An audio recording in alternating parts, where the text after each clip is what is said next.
Around the Kid with Joe Gansas.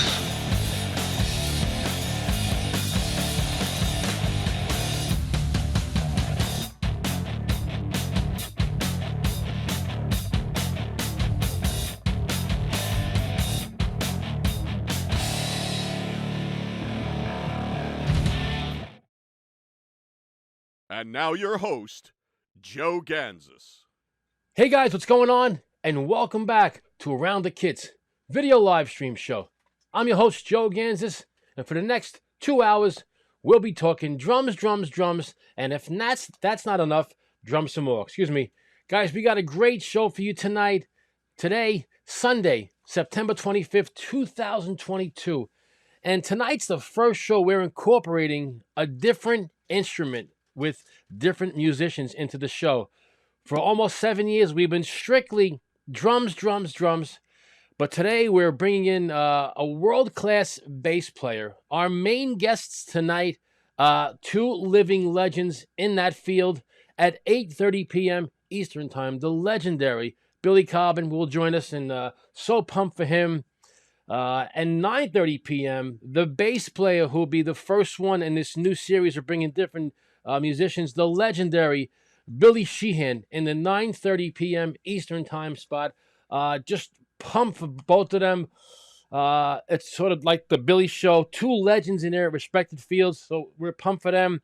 We got a great roundtable in about 10 minutes from now, and I'm incorporating those aspects, bass and drums, into today's roundtable. Really exciting to bring different aspects from world-class musicians with different instruments into the show.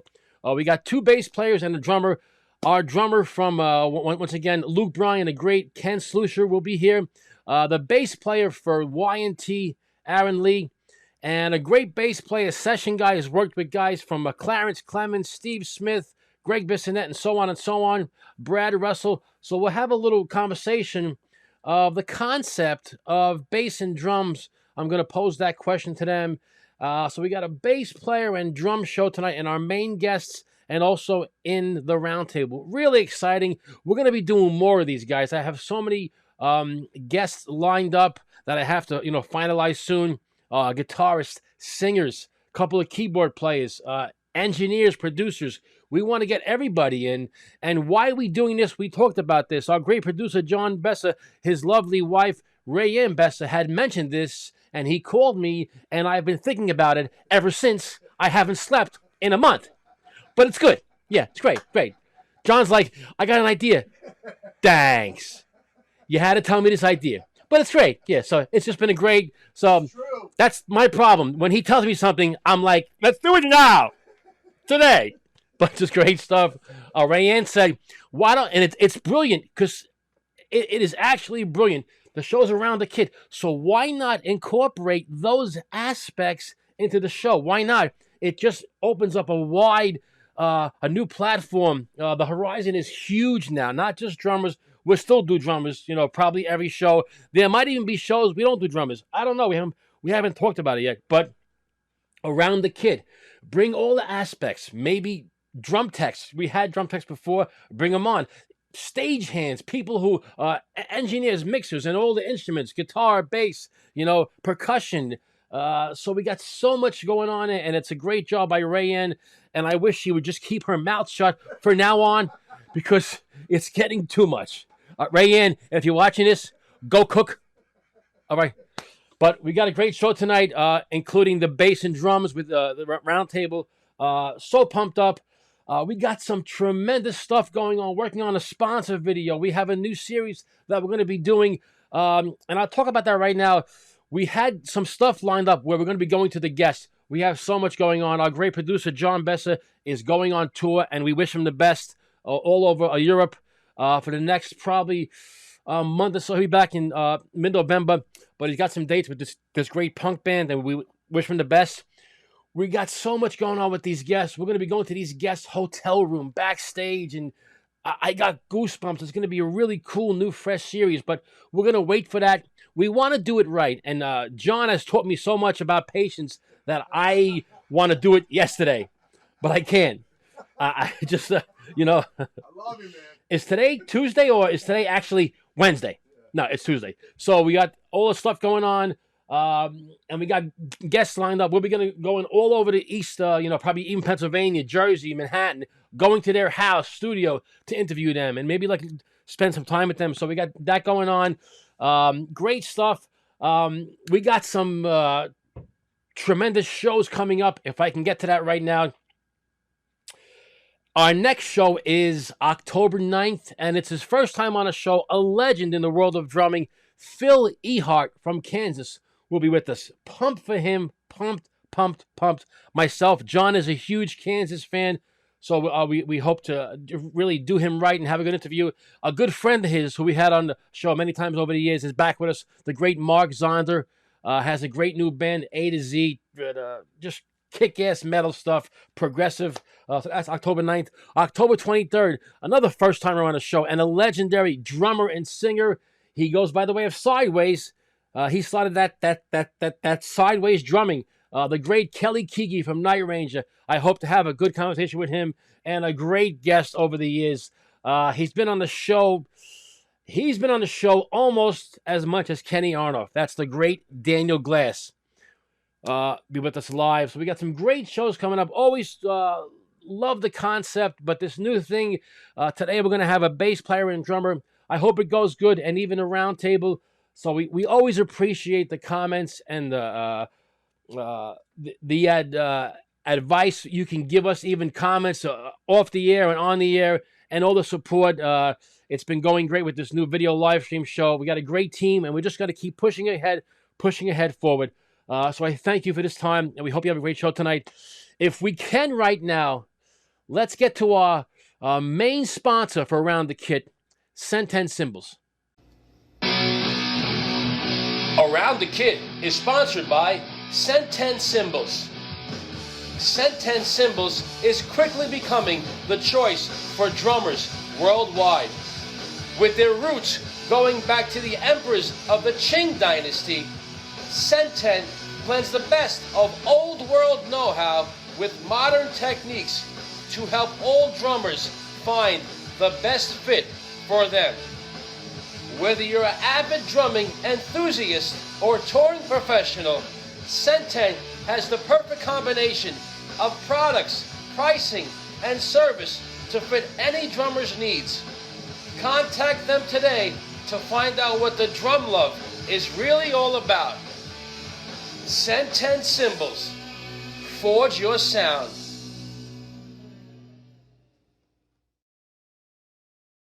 Hey guys, we are back. A big part of the show, and I always love the Roundtable, and I wanted to incorporate the Roundtable tonight into the show. It's our first show really with this new guest. We've been doing drums for 7 years, but we're incorporating different aspects and different musicians. And tonight we have the legendary Billy Cobb a little later, and then the great Billy Sheehan a little after that. But I wanted to incorporate the Roundtable, so I got three of the best in the business. The great Ken Slusher, Brad Russell, and Aaron Leigh. Guys, thank you so much for your time today. Thank you, Joe. Thanks for having me. Good stuff. We are having a little problem with Kent right now, but that's okay. We'll do the audio and then see what happens. Drummers are to be heard, not seen. Drummers need to be heard. Not necessarily Guys, seen. So. Cool stuff. I thank you so much for your time, and I want to pose two questions in this about 15, 20 minutes if we can.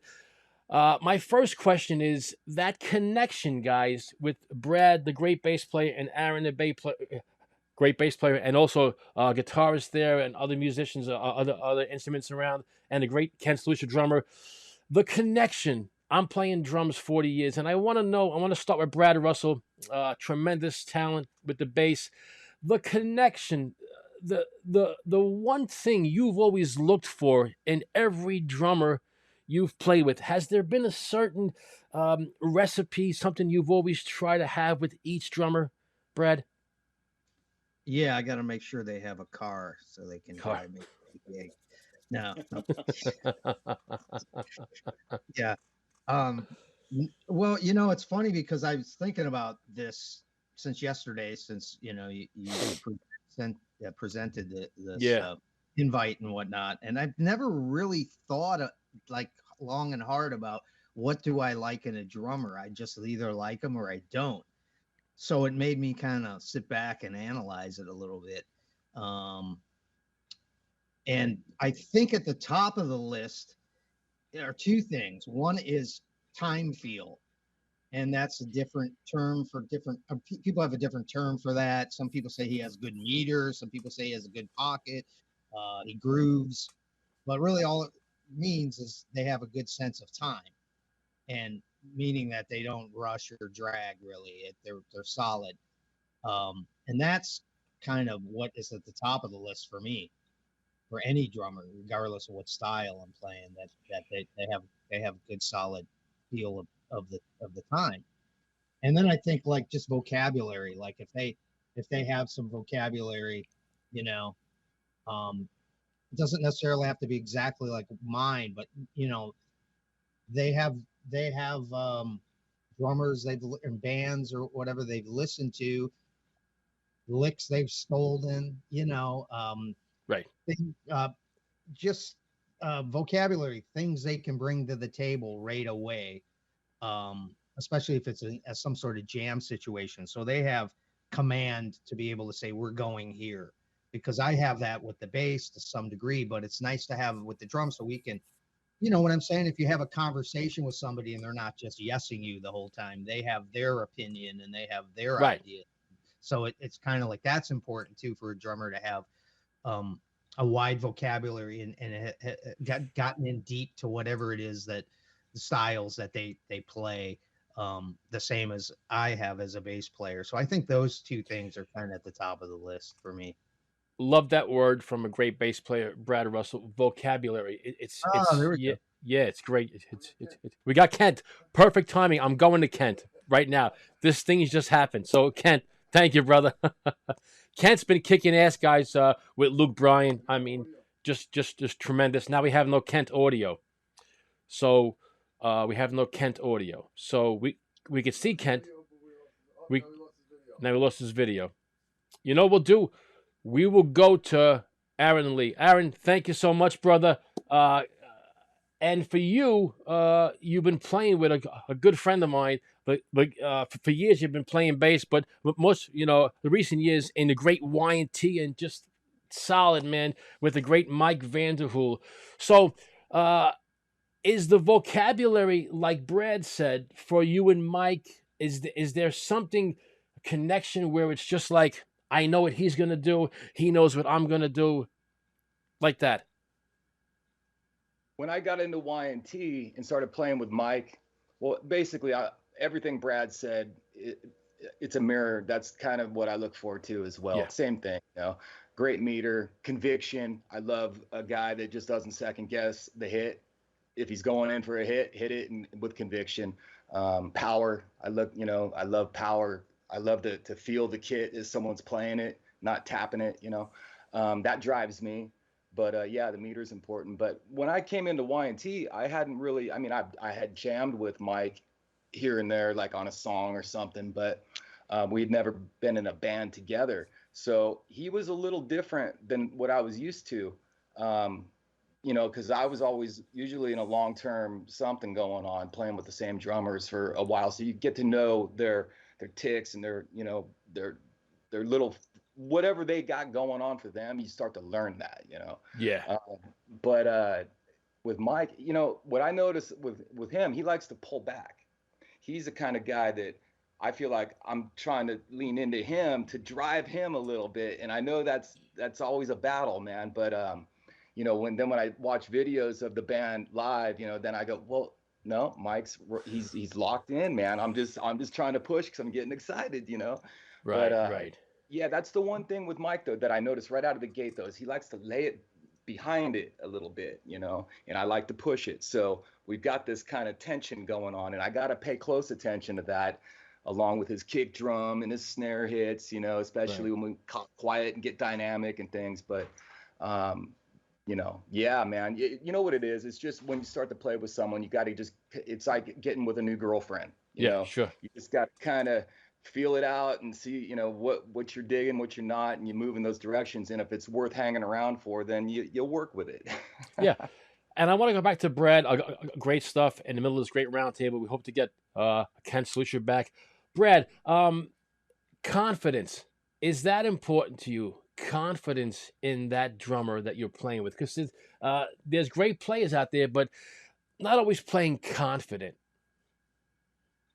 You mean confidence in like they have direction, like they're Yeah, well, there's difference in great plays, but somebody who just plays with confidence and yeah, just, I mean, yeah. I mean, I think that kind of goes along with a great player, is that most of the drummers I play with that I feel were really good or great had a lot of confidence in the aspect that they have direction. You know what I mean? Like they're not I mean, it's a fine line. I'm sure you'll ask questions later, but there's like a conversation once again. There's a fine line between engaging and then dominating the conversation and cutting people off and and being like the alpha in the conversation. I mean, so there's a fine line, but sometimes somebody does need to take the reins and say, we're going here. Yeah. And so it all depends on what it is, the situation. If it's a set song with parts, you're playing parts, so it's like that. At that point, I think the direction lies within the groove where you're placing the beat. Yeah. Because your parts are there. You're not improvising really that much. But I've been in situations just jamming where it's like we don't even speak about what we're going to play. So my nature is the kind of, I like to, I'm a bass player, so I like to kind of support whoever. So I will go with them if they've taken it somewhere. But I do have my ideas, and I will at that point adjust and reject my ideas into what they're doing. Oh, sure. So I do like drummers that have confidence and direction, of course. I mean, that's cool for me because that's part of playing with somebody. Yeah. Do we have Kent back? Kent? We don't hear you, bro. We don't hear you. We see you. Maybe you can hold up a little. Wait, Kent, your mic is muted. If it's unmuted, we can get you. It's showing up to us. It says unmuted, your mic.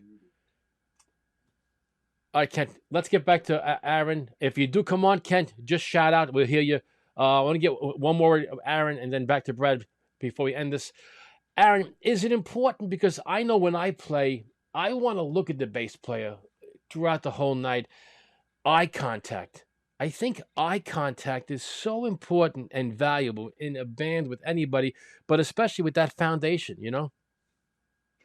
I 100% agree with that. And that's really what I've, as a bass player from day one, have always tried to establish that with whoever I play with. And some guys are really good at that. And then there's some guys that just get lost in whatever they're doing and, jiving with their own trip. And then you're trying to get some attention, like, hey, but that's really important, I think, is eye contact. You watch like Zeppelin, man, old videos of John Paul Jones and Bonham, man, those guys are scoping each other out. Yeah. Like there was contact, there was connection there, and it shows in the music. Yeah, because Brad Russell, I think you could say so much as a musician, Brad, with your eyes. You come into a certain part, when to lay back, or so you can connect with your eyes. Yeah, I mean that's like communicate. That's like one of the big ways to communicate with somebody. Yeah. Your facial expressions. I'm big on that. I mean, I like to just let everybody in the band, but especially the drummer, like to let them know that, hey, I'm here. I know you're here. If they're playing, I want them to know I'm digging it. And we can't, I can't be texting them, hey man, cool Phil. So it's like, I'm letting them know by my facial expressions, and then of course, like you're saying, cueing, that's a huge thing. And so that's just all basic communication, man. I honestly, I hate it when guys don't do, when they don't engage with me that way. We're up here together playing, it's like, hello, so I'm big on that. Yeah. Yeah, I think it also shows that they're having a good time, or they're they want to be there. Sometimes you have musicians that go through the motions, but it's so important, I think, to connect visually, because you could say so much, Aaron. Last question for both these, and I can't appreciate this so much from you guys. I appreciate so much. Um, we are sorry we couldn't get Kent in, but he might pop in.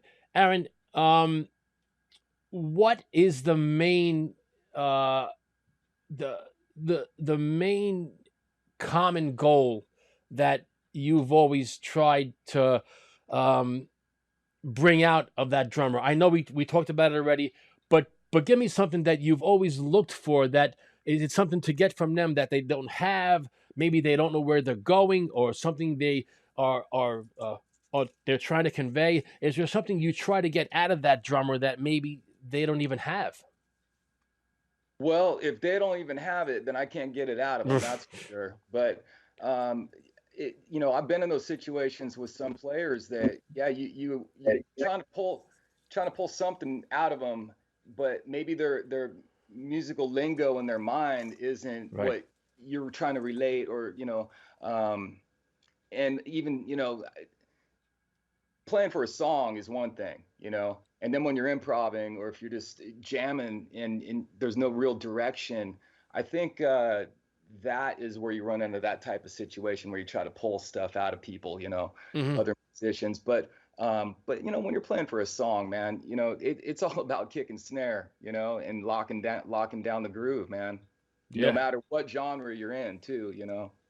Yeah, yeah. Oh, just tremendous stuff, guys. I'm so sorry we didn't get Kenton today. Um, Yeah, that's a bummer, man. I wanted to hear what he had to say. yeah, sorry about that. Um, but I appreciate this time. Brad, what do you got coming up, bro? Well, right now I'm doing this Broadway show tour, the Nice. Cats, which is Cats. a pretty legendary thing. So, It's hard. It's hard. It keeps me on my toes. That's a whole another conversation. Playing that kind of music, it's Yeah. a real specific mindset you have to be in, as well as a skill set you have to have. So that's kind of what's going on.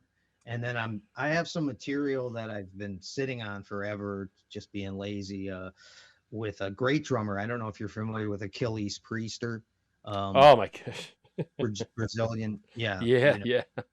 that expression right there lets me know you Du- know who. Yeah, double bass maniac. Yeah, he's awesome. Awesome we stuff. recorded. Yeah, we recorded some stuff together a few years back, and I Oh, need cool. just bass and drums kind of Yeah. solo thing. So Yeah, um, cool stuff. that'll be happening. Great stuff, man. Aaron, what's up with Y&T? I know you just added some dates. When is everything coming up? we got September 30th and October 1st. First one Monterey, and then Berkeley the next night. Nice. Our Y&T schedule is a little spotty because of Dave Meniketti's prostate cancer Yeah. treatments. Sure. So he's taking it easy, and everything's cool. Everything's great with him. But there is the lingering after effects. So he's staying close to home. That's why we're just keeping it regional right now. But down the road, we're gonna just get busier. And I'm just I'm recording more solo stuff. In fact, when I get off with you guys, I'm running back in there. So and just doing my acoustic solo gigs around my local area here. Just trying to just keep playing, man. That's what it's about. Just keep playing. But Cool. again, thank you for having me on, Joe. I Yeah. really appreciate you reaching out yesterday, and Yeah. what honor to be on with Brad, one of my favorite bass players as well, man. Cool, man. Great stuff. Good stuff. How much do I owe you after this? No, thanks. No, it's great to see you, Aaron. It's cool. It's a great idea, Joe. Yeah. Yeah. Thanks for the invite. Appreciate Yeah, it. we got a great show in a little while, but I appreciate two world-class bass players and their aspects. We'll have you guys on down the road. Thank you, Brad Russell and Aaron Leigh, for making the show better. Guys, thanks so much. Have a great night. Thanks, Thank man. Good stuff, guys. Two tremendous players, and probably a little different players in different aspects, but that's what makes us as musicians. Different players. We are bummed that we couldn't get Kent Slusher in. He's having some audio problems, but we'll have him on down the road. So we say thank you for another great roundtable with Aaron Leigh and Brad Russell. Thanks, guys. This portion of Around the Kid is sponsored by Merchandise Magic, the only merchandise company made for musicians by musicians. They are also veteran-owned and operated. Enjoy 10% off your first bulk order with them and see for yourself why more musicians are choosing Merchandise Magic over anyone else for their merchandise and stage gear needs, including t-shirts, stickers, bass drum decals, backdrops, koozies. Basically, if you can imagine it, they can make it. Contact them today at Merchandise Magic on Facebook. That's Merchandise Magic on Facebook. Guys, we are back Around the Kit with these great interviews. It gives me great esteemed pleasure to bring back a living legend and one of the greats of all time, Billy Cobb. Billy, Joe Gansas Around the Kit. How you doing, brother? Okay. How are you, Joe? I am great, man. Thank you so much for this time. How you been? It's been several years. How you doing? It's about 4 years, right? Yeah, it's about 4 years. I'm okay. Just got older. Something tells me even an old Billy Cobb is at a level that we like to always be. But you always look great, and always thank you for your time. I'd like to start with you and your career, and it's just been going over 50 years and just plus, and still, creating and evolving and educating. I want to talk about you. You've always been a great communicator, Billy, with two sticks in your hand at the drums. Talk to me about all these years playing and the main thing you've been trying to say to the drums, and in return, what you're looking for the drums to say to you. Well, the drums are a medium.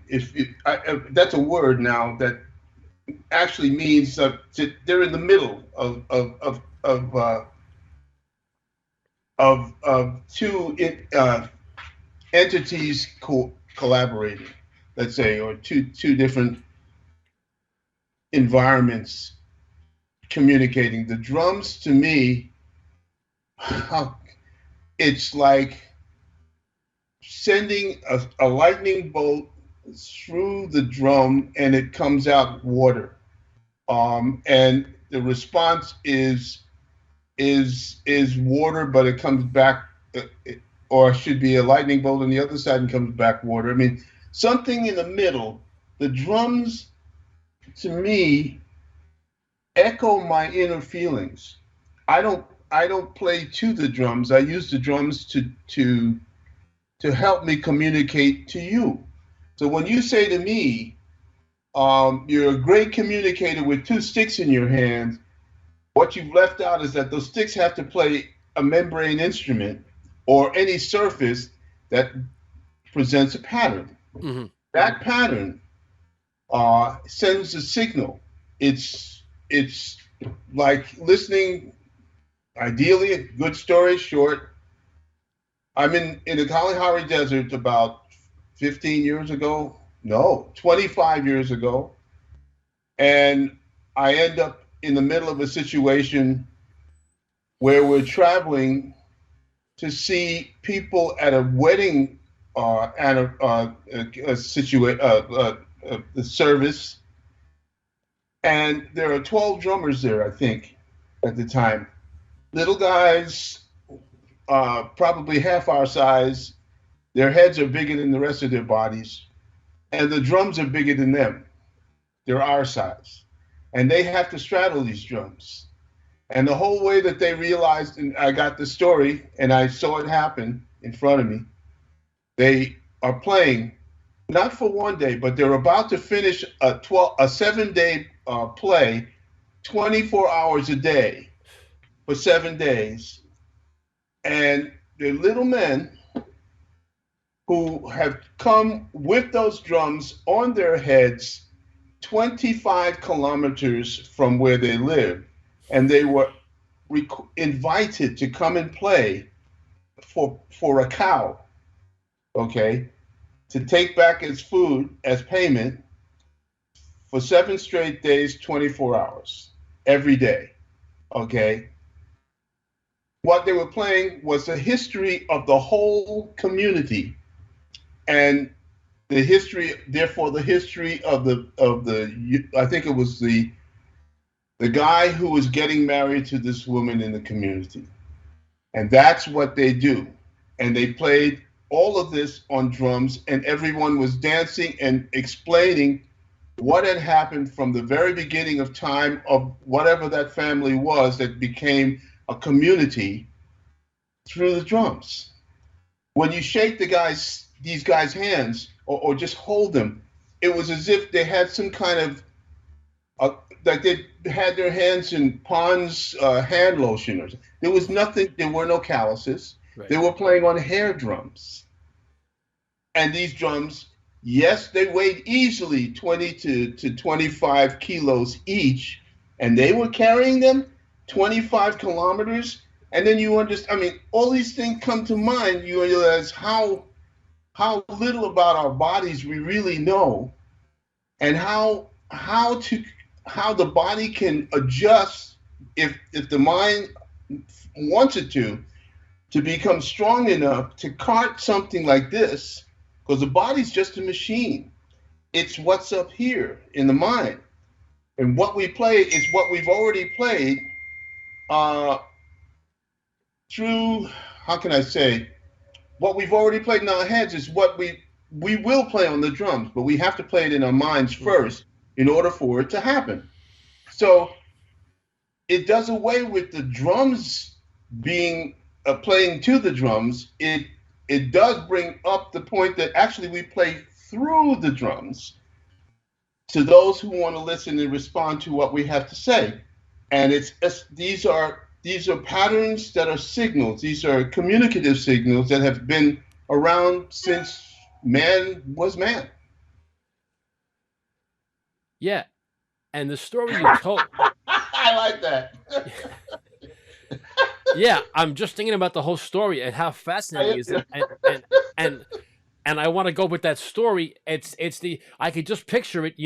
Not the greatest conditions, maybe not the greatest of equipment, wherever they were, but it just goes to show you determination, conviction, and passion, because they wanted to convey their playing. I was in Ireland, and I forget the name of the hand drum that's played with a stick that has a rounded end on each side, and they play it, and it's just the most amazing patterns that they play with a person on sort of like a small hand flute, a violin, and this is like going back to Celtic days. And I mean, who am I to? I just happened to fall into there doing something for somebody, and I heard this, and it was amazing how people related to it and how that drum kept everything together. They sang, they played other instruments around it, but that drum was the actual spoon that stirred the whole bowl of information, okay? And it set everybody in a direction where they were recalling their whole history as a people, all of this kind of stuff. That drum is an instrument. If I clap my hands, that's a clave. Everybody knows this in Latin America, and even and not even in Africa, but in Africa first, and South America. People relate to that as something that they have experienced sound-wise in their everyday life. It could just be a cow or walking down the street, bop, bop, bop, bop, bop, bop, but it's continuous. All of a sudden, you start to zero in on that pattern. It's something that goes back in your history up here, and it happens in just about. That's the beauty of being artists. When we travel, we gather information, and that makes us very formidable because we have knowledge. Yeah. And unlike the masses, we tend to get killed first because we can say, I don't think that's correct. I've just experienced, bang, you're gone. All right? So because now you're your competitor to somebody else. What I'm saying is that the instruments we create, especially the drum set right now, was created for a reason. It happened after the Civil War. So we go back all to that, and you put all of that stuff together, and you find out, okay, that's where the drum set came from, and this is how we started creating. Then one person get an idea. That's what we do. We're artists. We imagine things. We create. There you are. Yes, yes, yes. And I always allude to this. I always talk about this with my friends, especially with the greats like yourself on my show. Driving in my car a couple of years ago, and I put the left blinker on. So the blinker's going. Now, I got a paradiddle on my head. There you go. In the same time. So what you're saying is we hear these sounds. Now now I'm just going. Now I'm going. And I think it's great that I find myself in that thought process, Billy Cobb, so much in life, and especially when I'm in the quietest of places. I could be laying in my bed and the mind is just going. Talk to me about that, how our mind at times, especially with drumming, takes over to a place where we're not sure we're going, but somehow we're happy there. And the whole process of not only our hands, but these things, our ears, are just as important to us as musicians. Well, the ears and the hands are tools, but in between the ears is the brain, and that tells everybody else what to do. Yeah. And so therefore, the one thing that we're seeking as drum set players, as trap players, is to multitask. We've got that bass drum going, we've got the hi-hat going, we've got two hands playing, one on the hi-hat, maybe a pattern with the and so the hi-hats, the foot on the hi-hat has to come up and down at a specific point where you want to create this overall pattern and repeat it. Okay, it's not just even though that's the basic thing with 4 on the floor. Okay, cool, but there's more. And as soon as you get into that word more, it becomes very dangerous and extremely deep. Dangerous, yes. Because it's like an endless, bottomless pit of information that you're seeking to find out. Okay, I know that now. Let me get deeper into this until you're going to need more than the ladder to get out, unless you know how to raise yourself out of the situation. So there you keep connecting and connecting. And what I do, as you said, is you're hearing that tick tock tick. That's your metronome, and that could be, and it can be. Metronome is only a word. It doesn't mean that it has to be exactly tick tock all the time, because of course your left blinker is never going to be. It depends on the battery power, whatever. Right. And all of a sudden, this pattern starts to turn into something else. You're probably too young to remember this, but when I lived in New York City, and I was going to school, and I had to take the train from out in Far Rockaway, and I had to get all the way to 137th Street and 137th Street in Harlem. Man, it was a 2-hour trip every morning, 5 days a week, except if we had a baseball game, because I was the catcher, so I had to leave and go and get there was another thing. So that, Convent Avenue. The thing is, you always had to wait for the subway, and the old subway trains used to go, when they were idling, they would go,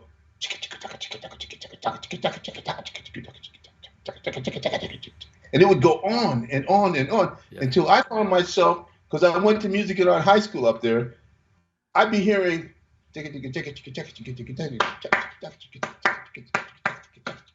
I start to play these patterns, and I'm saying, at that time, this is how far back we go.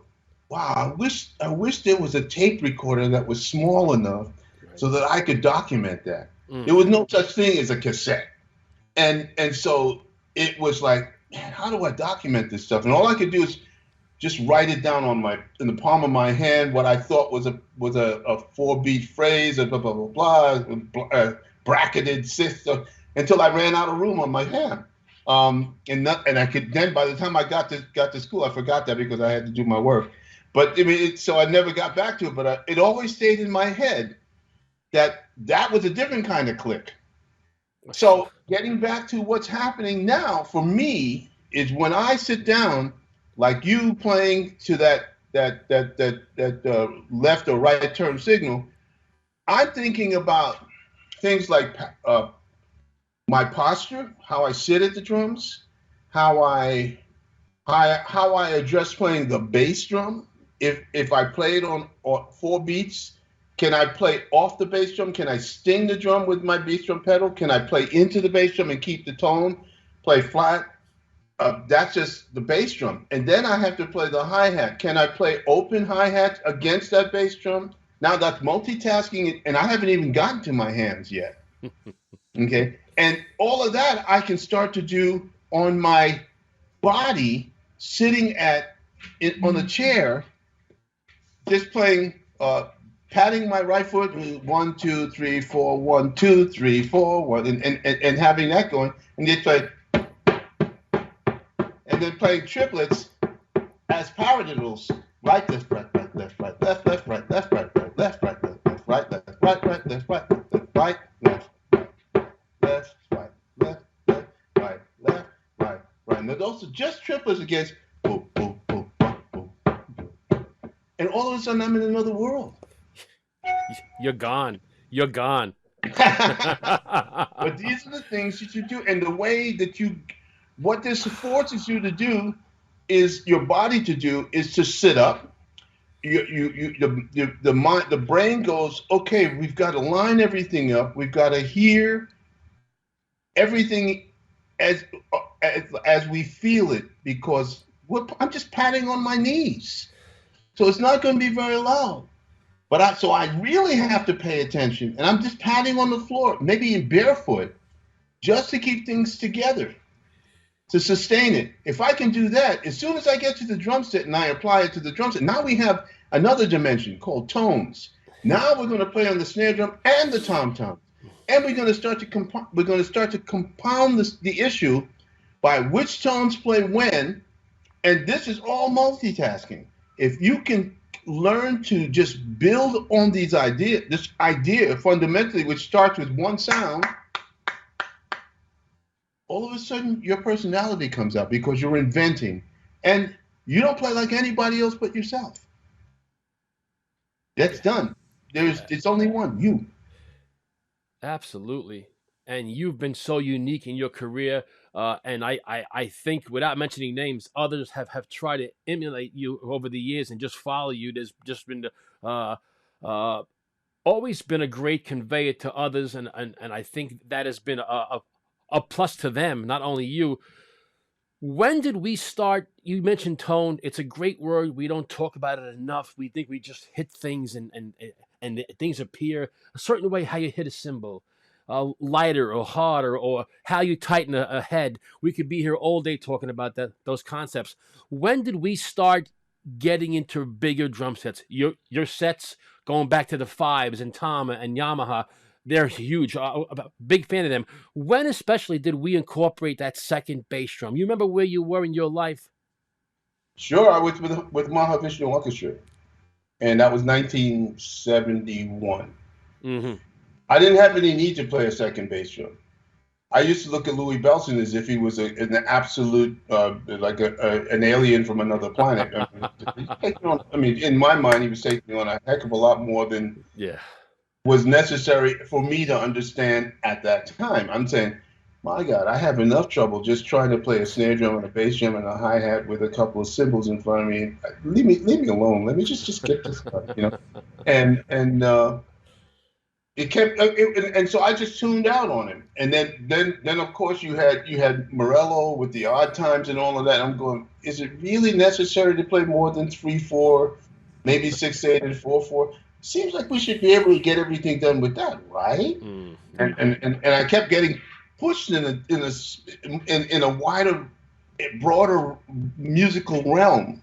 At the time, more rhythmical than musical, because I still didn't understand how important it was to have drums in tune to the particular music that is happening on the bandstand. It doesn't mean you have to play those sounds all the time, but it's how it the implying those tones and choosing those sounds with a rhythmic pattern inside of it connects to whoever else is on the bandstand in your band, including the frontline players. Not to exclude them, but everybody has to be in tune to each other. And all of a sudden, it's the band that sounds good, not the drummer, not any other individual, but the whole band as a unit. And I'm 78 now. I only learned that maybe about 15 years ago, because it wasn't that I hadn't learned. I didn't know how to identify it. I didn't understand how to build on that platform, that template. Although I had been doing it all that time, I just didn't have labels for it in my mind. Right. It comes in times. It comes with your ability to experience what's going on around you, and it comes at a time when you find that the more you play, the more you have to show a sense of respect for those who play with you, which builds your own self-respect and your own being able to be solid in the direction in which you go. In many ways, it's a lesson that you need to take you need to fall down a few times and get up and continue to, what did I do wrong here? How can I fix this? How can I make the situation better for me so it will be better for everyone else around me, whether I'm the leader or I am the follower? Absolutely. We talk about so many elements here, and we always want people to like what we play. It's just we make videos, we play in bands, sessions, clinics. How important is it for Billy Cobb to like Billy Cobb as he's playing? Oh, paramount. I mean, if I don't like what I'm playing, I'm going to play that I don't like what I'm playing. I'm not going to play badly. I'm going to want to understand what is it that's missing. For instance, today, after maybe a week or so more, 10 days of not playing, I went back to my place where I practice, and just to touch the drums a bit, because we're getting ready for a couple of shows, one in Sicily and one in Bulgaria in a few days. I just wanted to get a handle on what's happening. And the drum set that I have set up in my studio is a very unique drum set with sounds that are different, really. But I had this rhythmical pattern in my mind that involves rhythmic and triplets, but at a certain tempo. On top of, again, the bass drum and hi-hat and all these things are going on at the same time, because I'm playing the drums more as a hand drummer. My drums are like congas in a way. Right. So I bring in cymbals only when I need them, here or there, for top frequencies. I'm looking at 3 different environments in my drum set in terms of sounds, and that the high frequencies, the mid frequencies, and the low frequencies.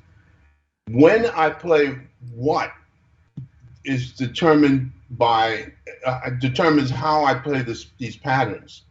So I started to play with these triplets, and I found that because I was, how can I put it, cold, not really warmed up in any way, I just sat down and started playing. And I love to just do it because for me, it's come to a point where I know I can warm up as I play. And so I'm playing only what I feel I have to. I'm not trying to play fast. I'm trying to play musical. Main word is musical. So I apply my patterns to combinations of drums and repeat these patterns. The objective is to continue to repeat the pattern, understand what this pattern is, and then make something from that and build on that, if you want to call it, for lack of a better term, solos. The objective is to be able to know how to play the pattern and come back to that pattern combination as and when you want to, not because you have to, but you want to keep your mind's going all the time. And okay,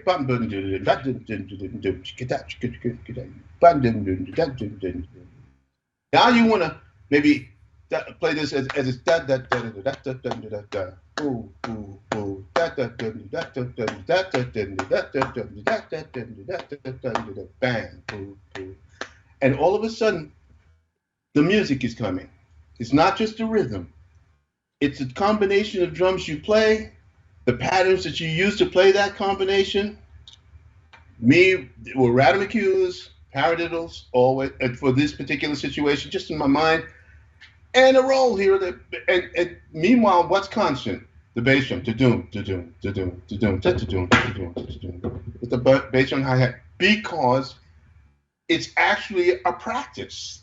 I'm just trying to get everything going and keep everything going at once, but deciding how hard I play the bass drum, where do I accent the bass drum, how do I play the cymbals open, do I keep it closed, all of this at once. Multitasking is the whole umbrella. How do you do all of that and keep it going? That's my task. That's my goal, and to make a musical sense of it. I would say you are playing over 60 years now, correct? Yes. Okay, so you're not a robot. I'm playing 40 years. I'm not a robot. And I think we need this even at your level. I got to just come out and say it, do you even want to make mistakes? Think about that. Do you actually want to make a mistake still? Not that you're gonna, because you're gonna, but do you almost say, you know what, I'm okay with these mistakes because I'm not a robot. I'm still evolving after 60 years. I'm still creating. Are you okay with the mistakes you're making if you make some? In a word, yes. Because out of them come my success. Yeah. You got, they're your best teacher. If you choose, you have two, for me, I have two options. I just don't, nah, man, that's not exactly what I want. Oh, man, I missed it. But what comes later is that I want to go back to what I had just before. That's what I was trying to create again. So now I have to break it down in my mind, or if it's in real time, sometimes I can come back to that pattern, choosing it's this drum, this drum, this drum. You know, if I'm playing alone or so, I might just want to try that pattern again, and all of a sudden it's there. Now I've got it. It may just be for that song. I may not come back to that again, but it gets me someplace else later down the road. Right. The question I ask now, would you want to just sit there for an hour? You know you're not going to make a mistake, most likely, for an hour. Or would you, and I think it's you, the latter, would you want to go for it and whatever happens, happens? It depends on who I'm playing with. If I'm playing by myself, I must have a reason to sustain back. Boom. But if you take Steely Dan, for instance, right? Boom, back, boom. You got Gad on a snare drum, a bass drum, one tom maybe, and a crash cymbal and a hi-hat max, and they made the groove. I mean, it's just ridiculous. Or Purdy. I mean, Purdy is even more complicated, but it's just laying it down like that. That is complicated in itself. You know, if it's just to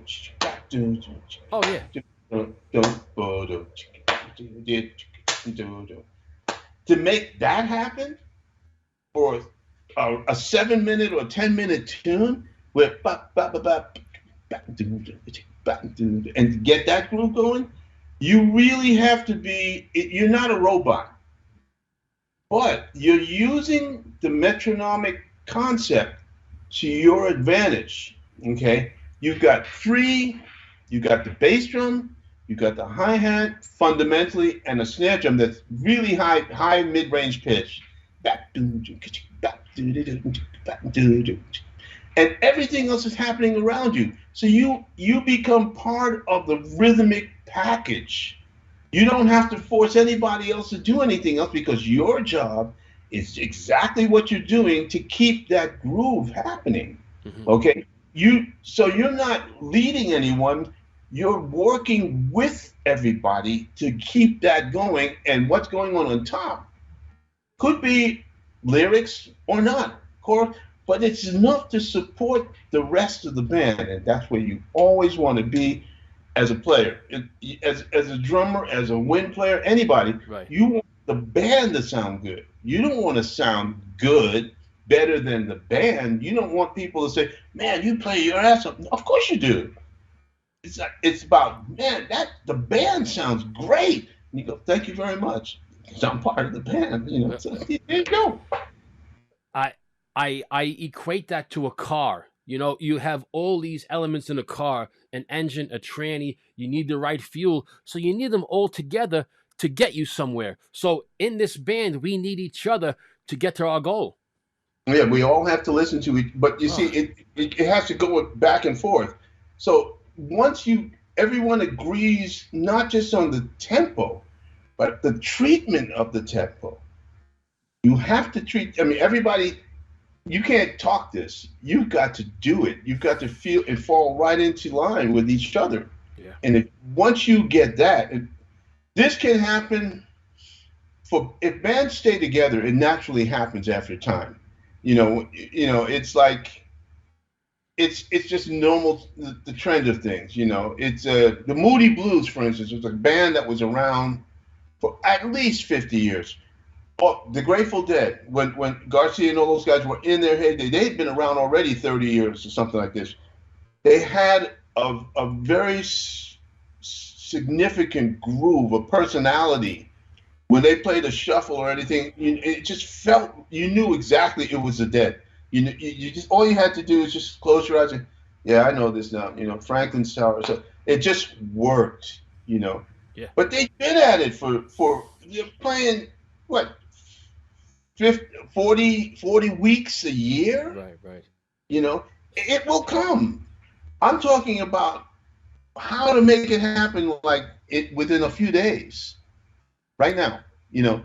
And it's basically and fundamentally sifting away all the intellect and just going for just one little tiny little gram of what you know and focusing on that. Yes, that's what makes music so beautiful, because Billy Cobb could spend 3 days with a project and things will go good. But if you had 3 months with that project, who knows? So we always, I never take things for granted. I think while you're doing it, you know, go for it. 3 days, 3 months, 30 years. So it's going to happen, I think, if you put that work into it. Yeah, but the work is defining work, and where you place your emphasis. The main thing is that when you get on the bandstand, you play for your colleagues. You don't play against them. You're not playing. I mean, it's like one guy told me, I wrote some music and I wanted the band to play, and the bass player said, "Don't worry, man, I'm not gonna sound bad." But he never played my music. You know, he was all over his instrument, but he never played my music. Okay, and yet I could take a person and incredible facilities. No, I take somebody with less intellect, less chops, who just played the notes on the page. That's all. Just play that. If there's nothing else, I wrote that. Play that. Make that yours. Make it as if you wrote it. And all of a sudden, we're playing together, and it's all happening very, very simply. And that's what music's all about, man. You play for each other. You don't play to challenge each other. You play to raise the bar as a unit, as a group. And that's the only way you're going to do it, is to put that jigsaw puzzle together right away and agree this in your performance, in your phrasing, how to approach playing at a specific tempo this piece, and how to open it up, how to expand on the triplets, but it all is not with words. It has to be with deeds. You have to just play. In the mistakes you will make is where you will find that you start to lock in, because you know, okay, this cat can't do this, but he can do this. So let me just go with what he can do, you know. Yeah. And all of a sudden he goes, he knows I can't with this all in the mind. Okay, so I can feel it this way. Let's just feel it this way. And all of a sudden you start to wobble, and then you start to walk, and then the band starts to run. That's what it is. Yeah. Yeah. It's guys, we are joined today by the legendary Billy Cobb. He's always so nice to give me his time, and I appreciate it. We always, we do it. I'm not sure if you do it, but we talk to our friends. Oh, who's the best drummer in the world? Who's the best guitarist? It gets a little foolish, but talking about each other, and we just you talked about it a little bit. Are we better than the next guy, or just different? Just different. But what you have to do is figure out how you're different and how to make what you do fit with the other person. It's not competition on an individual basis. Your platform is that of the people who are with you. So in real time, it's a jam session, yeah, at the very beginning, and then it starts to get serious around the fourth tune. All of a sudden, this could be Dylan's band. I don't know. And it's just very, very simple stuff, but it's coming from the minds of people who have had tremendous experiences through life. And what they bring to the bandstand is very, very valuable and valid. Every note they play is coming from someplace where they made a mistake and found out that no, this is what it is. So this is what we play, and this is all I know. And that's what that's all about. Yeah. If I had a room of you, Dave Weckl, Dennis Chambers, and Simon Phillips in the same room, I'd be in heaven, because different players and in different aspects, but I think all trying to, achieve that one goal of individuality. Well, yes, but at the same time, here's a great example. Back in the 40s, 50s, even 60s, most drummers were very concerned about keeping their job. There were a lot of drummers, and I call them rhythmatists. So they knew the book as a rhythmic book in any band, or they knew how to play, and it was all about who was faster, who could sustain themselves. I mean, it didn't matter what genre of music. It was fundamentally the same. And then the transition started to be made when the music started to be combined from they call fusion, but combining different types of music together on a much more obvious level. Latin jazz, all of this stuff, even in the folk end of things, and one had to stop and choose instruments that they could convey their idea through to save that personality of the song, and so now the drummer is having to think of frequencies, tones, sounds, triangles, why not? Anything that came up that was unique, but it had to be played in a specific place. Okay, so here you have, and now we've got drummers. Take Weckl, the drums have to sound a certain way for him to be comfortable to play. The same with Vinnie Colaiuta. The same with Simon. Harvey Mason. Everybody's got that personality now that stands out even more. But they play as part of the band. They play for the group, to help to project a certain personality. Mm-hmm. But fundamentally, rudimentary procedures, everything, all of that, it's all the same, But out of that, it's what they choose to play in certain situations to make that sound of the band one unique, solid in its presentation. That's where we are now. Yeah. Yes. And my question to you, Billy, is in drumming and especially music, in your opinion, is competition healthy? No. Because you can only play who you are. You cannot play the days of playing like Buddy Rich, and fundamentally, there are not too many of those people. I mean, you had only certain teachers. They only played a certain way, and they taught drummers to play like them, fundamentally.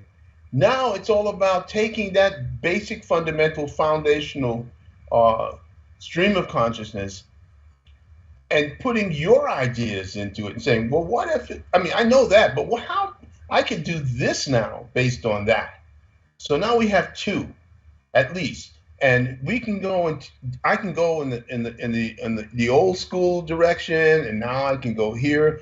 But then of course comes a band like Snarky Puppy or something out of nowhere, and these are kids who are basing everything they heard on us old people now, and they go, okay, and so they put headphones on everybody, and everybody's bumping their heads, and they're doing this whole gospel thing, what they call, and it's fundamentally all of these patterns, but they're looking at it from only the perspective from which they were brought up. So of course it's going to change, but it's still the same. Every day they all have to come back home, and it begins and it ends the same way. Everything in the middle, they still haven't found out that it has to make sense. A lot of notes don't make the music better. It's what notes you play that make the music who you are, which then in fact generally makes the music better.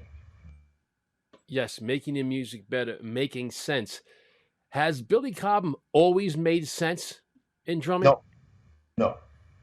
I listened to myself when I was playing with George Duke and Alfonso Johnson and John Scofield, and I swear at myself now because I felt that I was playing more for me than for the band.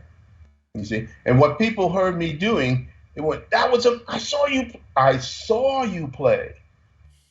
Yeah, they heard me too. It was very loud, but they saw me play, and my hands were flailing. And I was all over the place, and it was a spectacular. It was a spectacle, okay? Now, a great example. I was invited to come back to Germany to play with the radio, a big band at Frankfurt. Frankfurt. And they wanted to play the music of the Mahavishnu Orchestra. I hadn't played it in 30 years. I said no initially because I said, what do I need to do that for? And then a colleague of mine, Gary Husband, said, what would you think? What would happen if you just came back and played it 30 years later just to see how you would play it now? And a big light went, boom. I went, now I got to do it because I don't want to I don't play that way anymore. Right. So how am I going to approach it? And for challenge. It was like, but no, but it was a sincere question. How do I play this stuff? I didn't even remember. I was looking at the music and I'm going, yeah, right. We did this, we did that, and then it started to come. About 2 or 3 hours, first recording session, 3-hour session, I was like all flailing, trying to understand, and why am I here? And then the next session after lunch, I'm going, I get it now. It's all coming back. But I found myself playing at least 1/3 less notes per song than I would have played. And I found that the reason is because the arrangements were built around what we played as a group. So I played the drum part. So the trombones would go. The arranger had put some of my drum parts in the horn section, and I was like, well, then I don't need to play that. Then I can just play time because it's still being the fundamental chart of the music was being explored by the orchestra, by 22 pieces as opposed to 5 guys. Yes, and you mentioned 30 years in between, but also, Billy, you've evolved as a drummer. Right. And I evolved in the opposite direction. I wanted to play less, not more. So you could just let the music breathe. People imagine a lot of the things you played back then. They go, we remember this. And I'm like this. Now, boom, one note. We're on to the next section, folks. You got what you needed because you brought it with you. I didn't have to play it. You already knew it. And that was to try to find a way to get everyone in the orchestra, not just the orchestra, but the audience involved here in what we were doing on stage. And that's where I feel every artist wants to be. That's when you hear Earth, Wind, and Fire, Led Zeppelin, people start singing their tunes. That's the involvement, man. When I was out with Gabriel and people would start to sing Sledgehammer, 85,000 people singing Sledgehammer, and things like this. It's a natural. When people start, that's where the power is. Give them a chance. Let the air, let it breathe. All of a sudden, you don't have to play. you end up singing with them, or you just listening. You put the microphone out there and everybody sing. That's where you want to be. Queen, same way. After a while, Freddie didn't have to do anything. They already did the tunes. Yeah. And that's where you want to be on the bandstand in the rhythm section. On a blues or a shuffle or something like that, you want people to get up and dance. That's what's happening. They're dancing what you're playing. Absolutely. That's your interpretation. Now you have a whole band of people in the music. Mm-hmm. There's a connection there going both ways. I love it. There you go. Billy, I got a couple more, and I cannot thank you for this very special time. You're always so nice to come on my show. I want to talk about the word rules and how we set rules in life, not only in drumming, but there's rules we have to abide by in life. In your opinion, are there any rules in drums?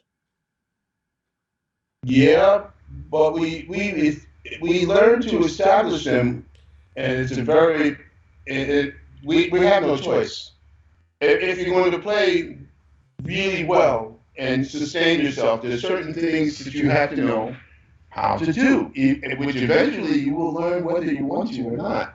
One is breathing, one is pacing yourself, but in order to pace yourself, you have to have a reason to do so. So you have to learn these basic, fundamental, rudimental patterns, which most drummers, to my knowledge, say they don't know. They just play it from what they feel. What they feel is what they've heard from others. You can't get away from what may be called the paradiddle, but you have, at some point in time, you have to go right, left, right, left, right, left, right, left at some point, and you have to come up with alternative patterns of that, which a paradiddle is one, a double stroke roll is another, triple stroke roll is another, and you start to use your imagination to come up with patterns that kind of signify who you are and how you go about playing the drums. That's just the patterns. Then you have to understand what the instruments are that you are playing on. Not only the drums themselves, but how you set them up and how you put yourself in a position to play them. Because that will determine how much latitude you have as a musician to play for long periods of time. This is on the pacing of yourself, not just on the bandstand, but for years. There's some people who hold the stick as if they're going to die, so that their whole, ask Phil Collins. So now, arms rebuilt, forearms rebuilt, the muscles rebuilt from years of stress on the body. And it goes on like this. You have all these things that will decide who you are, and of course, so therefore you come back around to the fact that, yes, you have rules. There are rules that you set for yourself. In essence, nobody else can tell you what to do, and you prove it by how you play. And what you play coming through your instrument is like a big, huge microphone through a microphone and speakers to the rest of the world. Everybody knows exactly who you are, and they express that in their body language in response to how you play. If they don't feel that you're doing what you need to do to get them to understand that the money they paid on Friday after they finish work is going to this concert, to listen to you play something they don't like, they're going to just walk away and never come back again because they want to have a good time. If they're having a good time and they're grooving, you're in. You work for the rest of your life. That's what it's all about down the road. Yeah. Just great stuff. Billy, I got one more, and I could do this all day with you. I love getting deep with you and just going on stuff. We talked about connections today in the mind, maybe this almost outer space place, with my left-right signal. We talked about a cow, beautiful, how these people in this village. But I want to talk about a word that I think it's so important, especially in your career, to always be great or not so great, but everything you've done is always professional. Yeah. So anyone? I just think it's a great word that I think in the business it's important to always be professional in everything you're doing. Mm-hmm. But that starts off stage. You have to have good habits. And you must be a responsible person. You must be disciplined enough to understand that you have obligations, not just to yourself, but that's the big one. If you can't be responsible for how you take care of yourself, if you don't have any self-respect, that overflows into everything else you do from the minute you get out of bed, if there is even a bed to get out of. Okay, but if you have self-respect, you're going to get up, you're going to be on time, you're going to do certain things. Yes, of course you're going to, you feel this and that, and it's not always going to be correct, but if you can be honest with yourself and do what you feel is necessary every day to get you to a point where you feel like you've accomplished something in some way, shape, or form, it becomes a habit. So it's not like, I did this today. No. It's like, okay, I know I need to, we have a couple of shows coming. I've got to practice a little bit. I hear a couple of things I want to do. At some point in time, I've got to go and do that. It may not be the day one that I think of it, even though I had the time, and something else came up, but eventually it's getting closer and closer to the date. And the one thing I don't ever want to be is unhappy about the way I'm playing on the bandstand. That's the one thing that's important for me is to know that I can present myself in a responsible way through my instrument at any show, based on what I have in terms of knowledge and foundational knowledge, on not just playing the drums, but how to get the drums to respond to what I have to do on any drum set. I mean, I've made records on shoeboxes that I had to make sound good, and had to come up with, and all these challenges. So drum set, no big deal. If I'm not paying attention, I will lose that. And not paying attention means that I'm taking everything for granted. Life is not to be taken for granted. You don't get this for free.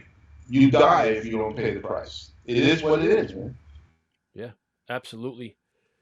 Billy, 78 years old. You're still going strong. You're still evolving, like this perpetual student, just wanting to absorb so much. My last question to you is, you've achieved so much in your life, but at 78, what are some of the goals that you're looking for towards the future? To expand on the base that I've established musically, which means that there are other experiences yet to come, to draw from them and play those experiences that I have in mind, that I have yet to have when they do come through my kit. That's all, and I'm happy. That means that I never play the same way. I will never play the same way I played the day before. Yeah. Why? Because that's done already, and this is this now, and it's based on where we are, how it sounds, and how we project as a band, as how I contribute as the drummer in the band. And that's that's what life is for me, doing that. Billy Cobb, thank you so much for this time. What do you got coming up? Where can everybody check you out soon, brother? We're on tour for about. We'll come to New York. We'll end up. We just. If you check my website www.billycobham.com, we're playing all the way through until Sony Hall. Sony Hall's around the 23rd in New York City. In October, 23rd of October. We're working straight across the United States with Tim Landers, Scott Tibbs, and Mark Whitfield, my quartet. I love it. I'm going to get my producer, John Besser, and we're hopefully going to come to one of these shows, maybe in New York. Yeah. Well, where do you live now? Where are you now? I'm in Staten Island, New York. Oh man, but that's one of the boroughs. Sure. Yeah. The last time I played there was, if I can remember, was with Dreams and Vanilla Fudge. Wow. Yeah, that's 1969. Wow. Yeah, otherwise I go to Staten Island to get on the ferry to come back and go back to Manhattan. Right. I'm in Staten Island. I have a hamburger and then I go back home. Yeah. Billy, I thank you so much. You're a gentleman and a legend, and we've learned so much from you today, and you just continue to inspire from Joe Gansas and all of us at Around the Kid. You're a beautiful human being. Never stop being you, brother. It's contagious. That depends on my wife. But she's working on it. Billy, just great stuff, man. Pleasure to talk to you, man. Great. Okay. You have a great. All right, have a great day. Good stuff. All right. Bye-bye. Guys, once again, we've been educated today and so happy to have him back on the show. We say thank you once again to the living legend, Billy Cobb. On this day in drumming history, we celebrate the birth of a drummer whose drum fills were described by Buddy Rich as the greatest ever played. Just 6 years after the word jazz first appears in print, and 2 years after the birth of Dizzy Gillespie and Thelonious Monk, Rossier Wilson was born on September 25th, 1919, in Yonkers, New York. The history of jazz drumming simply cannot be told without the mention of Shadow Wilson. His nickname, Shadow, came from his beautiful light touch with brushes. According to bassist Peter Ind, his playing has also been described as stylishly sensitive and exciting, rhythmically dynamic, and softly sympathetic, while using both sticks or brushes. Shadow Wilson swung with some of the best jazz orchestras of the day. His first professional gig was at 16 with Frankie Fairfax's Campus Club Orchestra in 1936. By 1939, he was playing with bands led by Lucky Millinder and Jimmy Mundy. In 1940, he performed with Benny Carter and Tiny Bradshaw, and then moved on to the Earl Hines Band. In 1944, he performed with the Count Basie Band. His tasteful work with Basie is still highly revered today. He spent 2 years with tenor saxophonist Illinois Jacquet, who won the prestigious Esquire New Star Award in 1947, and then returned to the Basie Band as a replacement for Papa Joe Jones. Shadow was known to sit in at the famed Mittens Playhouse. His discography reads like a who's who in jazz music. In addition to the bands I mentioned earlier, Shadow sat behind the kit for Lionel Hampton, Woody Herman, Errol Garner, Thelonious Monk, Ella Fitzgerald, Phil Woods, and Gene Quill. Unfortunately, due to his untimely death at 39 years old, he never recorded as a leader. Lucky for us, many examples of his recorded performances have been preserved, such as Queer Street with the Basie Band, Jacquet Jumps, The Fabulous Fats Navarro with Tad Dameron, and assorted recordings with Lester Young, Leo Parker, and Stan Getz. Shadow was a highly sought-after drummer for many reasons. Thelonious Monk Jr., musician's son of Thelonious Sr., says Frankie Dunlop was influenced by Shadow Wilson. The way that Thelonious Monk Band swings with Shadow Wilson is different from Roy Haynes. It's different from Max Roach. It's different from Art Blakey. It's the pattern and swing that we're all familiar with, he said. What Shadow Wilson had was different from Max Roach and Art Blakey and all the rest of those cats that had preceded him was that little kind of upbeat swing, that little sort of high-stepping, dancing kind of thing. It was a sound on a ride cymbal. Instead of doing ding-da-ding, ding-da-ding, it went ding-da-ding, ding-da-ding. What is truly remarkable is that when John Coltrane was looking for a drummer, he doesn't go get a Philly Joe Jones kind of cat. He doesn't get a Jimmy Cobb sounding cat. He goes and gets this young cat named Elvin Jones, who plays with what? An upbeat swing.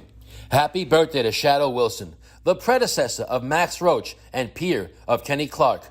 The man who in his short life pushed the boundaries of the role of a drummer, subconsciously altering the style of jazz drumming.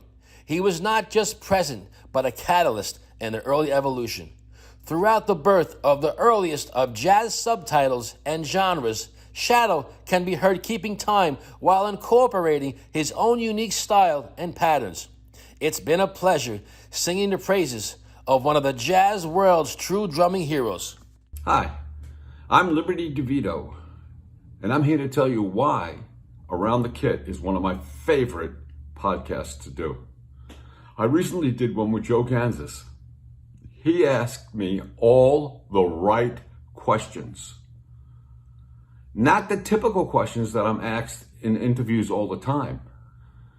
So I suggest to you, watch Around the Kit to find out and go deeper into a drummer's career. Hey guys, we are back Around the Kit. It gives me great pleasure to welcome back to Around the Kit the tremendous Billy Sheehan. Billy, Joe Gansas, how are you, brother? I'm good, Joe. How are you? I am great. First of all, thank you for this time. I say you were on before. If you remember, you were on a bass player show we had a couple of years ago where I had bass players talk about the concept of drummers and bass players, and you also gave me some time on my Dennis Chambers tribute, and I say thank you for that. Oh, absolutely. Who wouldn't want to be involved in a Dennis Chambers tribute? He's pretty good, isn't he? He's pretty good. I often refer to him as the greatest musician I know. Yes, we're going to talk about that. But first of all, how you doing today? What's going on, bro? Not much. I'm traveling right now, so I'm in a hotel. But we're getting ready for the new Talus record to come out. New Winery Dogs is done. It's coming out end of this year, I think. Love it. And lots going on. Yeah. I was happy in my life to play songs from Talus, David Lee Roth, and Mr. Big. Probably about 30 of your songs. And if I got to pick one, it's got to be Merciless. Always a big fan of Merciless. But we'll talk about everything. I want to go back a little bit and paint a picture. In your hometown of Buffalo, a guy by the name of Joe Hesse was really your first influence, something you wanted to be, friends of your older brother and sister. And he was in a band. He was a bass player, of course. He had the cool hair, the Triumph motorcycle, the beautiful blonde girl. My question to you is, did you want to be Joe or everything that came with that whole scenario? Oh, probably a little of both. I saw that Joe had achieved, from what I imagine was his bass playing, all these things around him. And he's just a wonderful guy. He's still a dear friend of mine. He lives in LA now. We spent a lot of time together out there when I lived there as well. But so we're still in touch often. And he's still a great bass player. But yeah, you know, we look up to people around us. Sometimes it's a big brother or a dad or an uncle or something, you know, that catches our eye and someone we want to try to be like, try to emulate. For me, that, you know, and he was, and like I said, he's still a dear friend. What kind of band was he in? Were they doing covers? Was it original? They started out as the Rockin' Paramounts, pre-Beatles. Then the Beatles came along and they washed the Brill cream out of their hair and became a more Beatlesque band. And then became the Mellow Brick Road, which then became The Road. And they were a huge band in Buffalo for a long time. Right. They put out a record, double album, a single record, and then a double record. And there was great talent in the band, too. A lot of vocals. The Hudson brothers, Phil and Jerry Hudson, were singing up front. The drummer, Nick, had a great, great voice. He lived in Nashville for a while. I'm not sure if he's still there now. Turned into quite a great songwriter. And everybody sang, and it was just the kind of the template for the type of band I wanted to have. You know, a lot of singing, a lot of vocals, a lot of great songs. They did a remake of "Sit Down, I Think I Love You," I think by the I forgot the band who sang. And I won't waste time on it. It'll come to me. Anyway, they did a lot of heavy vocal songs. Yeah. And Joe had a Fender triple Showman. The dual Showman came with two 15s. His dad was quite a woodworker, so they made a cabinet with three 15s in it. And that was the triple Showman amplifier. And I was always impressed when I saw him lugging it in. The big bass and the giant amp, the cabinets. The guitar player would come in with a little Fender Twin reverb, and I thought, I don't want that. Give me the giant bass amp. Little did I know, it's a guitar world, and guitar players get all the glory. So, but that's okay. Yeah, that's so funny because myself, I am playing 40 years along with my great producer, John Besser, about the same time. And in the 80s, we had the big drum sets. Now we're so glad to have a double pedal where you don't got to take as much into a gig. So I understand all that stuff. Yeah, it's just it's a different era. This was 60, maybe 66, 5, right. Maybe 64 even. Yeah, it was 64 because there's a Rock and Paramounts. I've got photos of them in battles of the band back as they're, this was just young. I must have still been in the sandbox when they were doing that. Was this the days of the Whirler drive-in? Oh, that was decades later. Decades later. Yeah. And was there a battle of the bands and the Whirler, or was that later on also? One of my first gigs with one of my first bands was a battle of the bands. Yeah. A band I had called Opus One. It was a horn band, 11 guys. We had trumpet, trombone, alto and tenor sax, guitar, bass, drums, keyboard, 3 vocalists up front. So it was quite our first gig, our first paying gig. I made $7. So it was a lot of guys to pay. That's why the next band after that was a trio. we're going to make much more money out of that. Yeah, make more money. But we played Chicago Blood, Sweat, and Tears, stuff like that. Really great musicians. And a lot of musicians from that band went on to go places. The drummer, his name was Ted Reinhardt in Buffalo. He was quite a legend. He was, I think, the first drummer for Spyro Gyra. Oh, nice. Out of Buffalo as well, or one of the first. The guitarist was amazing. The alto sax player, Mike Migliore, ended up playing with Maynard Ferguson, and it was just, I found a YouTube video of him doing a unaccompanied solo, just absolute genius. Yeah. And so we were great players in the band. So even though we were still in high school actually when that band was happening, it was a pretty good little outfit. Cool. You grew up in an era coming out of the Everly Brothers and Jerry Lee Lewis. You were a big Dave Clark 5 and the Yardbirds fan with big love for the whole British invasion, really adapting and beginning to learn. Was it important early on to almost become a sponge, Billy Sheehan, and welcome all genres, even bebop, to King Crimson? Yeah, I think it was a really fortuitous time to be into music because there weren't the kind of barriers we have now. Right. Where a lot of people only listen to this and only this and I won't listen. So the radio played everything. And I remember I got into a record by Sonny Rollins called Way Out West, a lot of Oscar Peterson, Paul Horn, some great stuff by him, a jazz flautist. So right out of my first things I was doing were rock, but I also right away, at the same time, parallel, was learning a lot of other music besides rock. The Yardbirds were an amazing band. Their bass player, Paul Samuel Smith, just did some incredible, at the time, Ingve on bass, and it was just amazing. To hear it now, it might sound simple, but a lot of times you have to listen to things with the correct time frame in mind.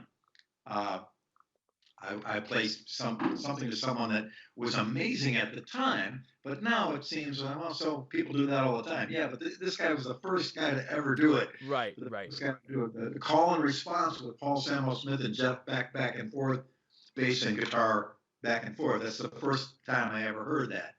Mostly basses were just playing their thing, and then the guitarists did their thing on top of it. But they were actually going back and forth, which is really cool. Yeah. The pickup on all of my Yamaha basses is on my original P bass. It was a big EBO pickup, a big silver chrome thing. Mm-hmm.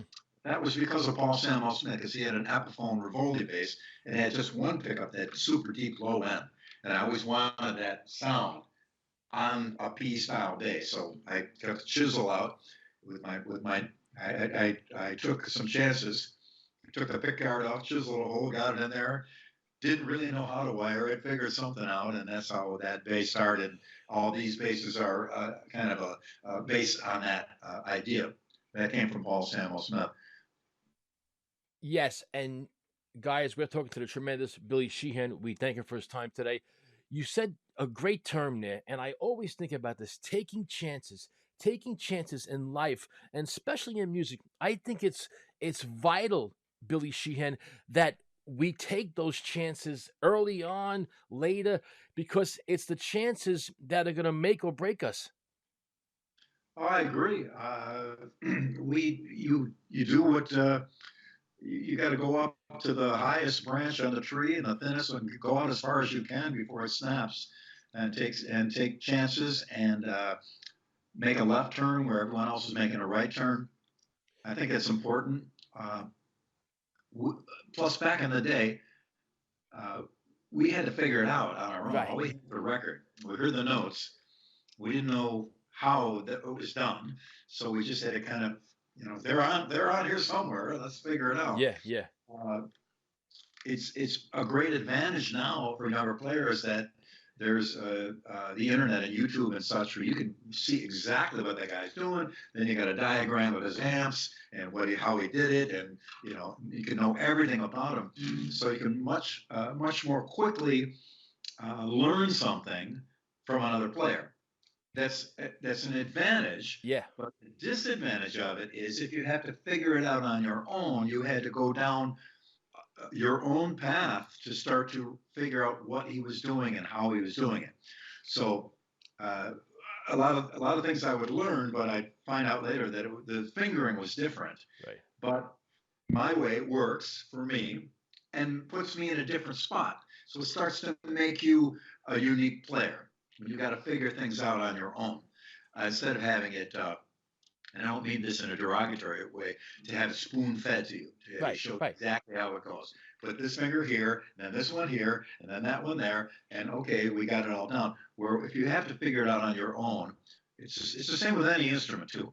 Where you got to figure it out. With drummers, your sticking patterns. Well, how do I get to that drum from here in the middle of that lick? Well, figure something out. So now you did it differently than the original player did, and it's already yours. Right. So you already own a part of that lick because you're doing it your way. Yes, you alluded to it before about different times in music from them and then and now. I love technology now. I do love it, but I love that, and I love that you can listen to a Zeppelin album or a Sabbath album or something else, and the mistake is still on there. I think that's fine. I think it's music. Life isn't perfect. Why should we make music perfect? I agree. And also, well, now I've heard it said that there was a time when drummers were behind the beat all the time. always back behind it. Then they got a time when they were ahead of it. Now there's a grid which facilitates editing. Yeah. And the grid facilitating editing. In order to allow edits later, you got to play right on the grid. Now you can get away with being off the grid, and I've heard edits that were done on things that weren't really synced up, and it's possible to anything is possible now with digital audio. Right. I mean, if you can imagine it, you can do it. But it's interesting that we adjust accordingly for things like that. And I think now with digital audio, I'd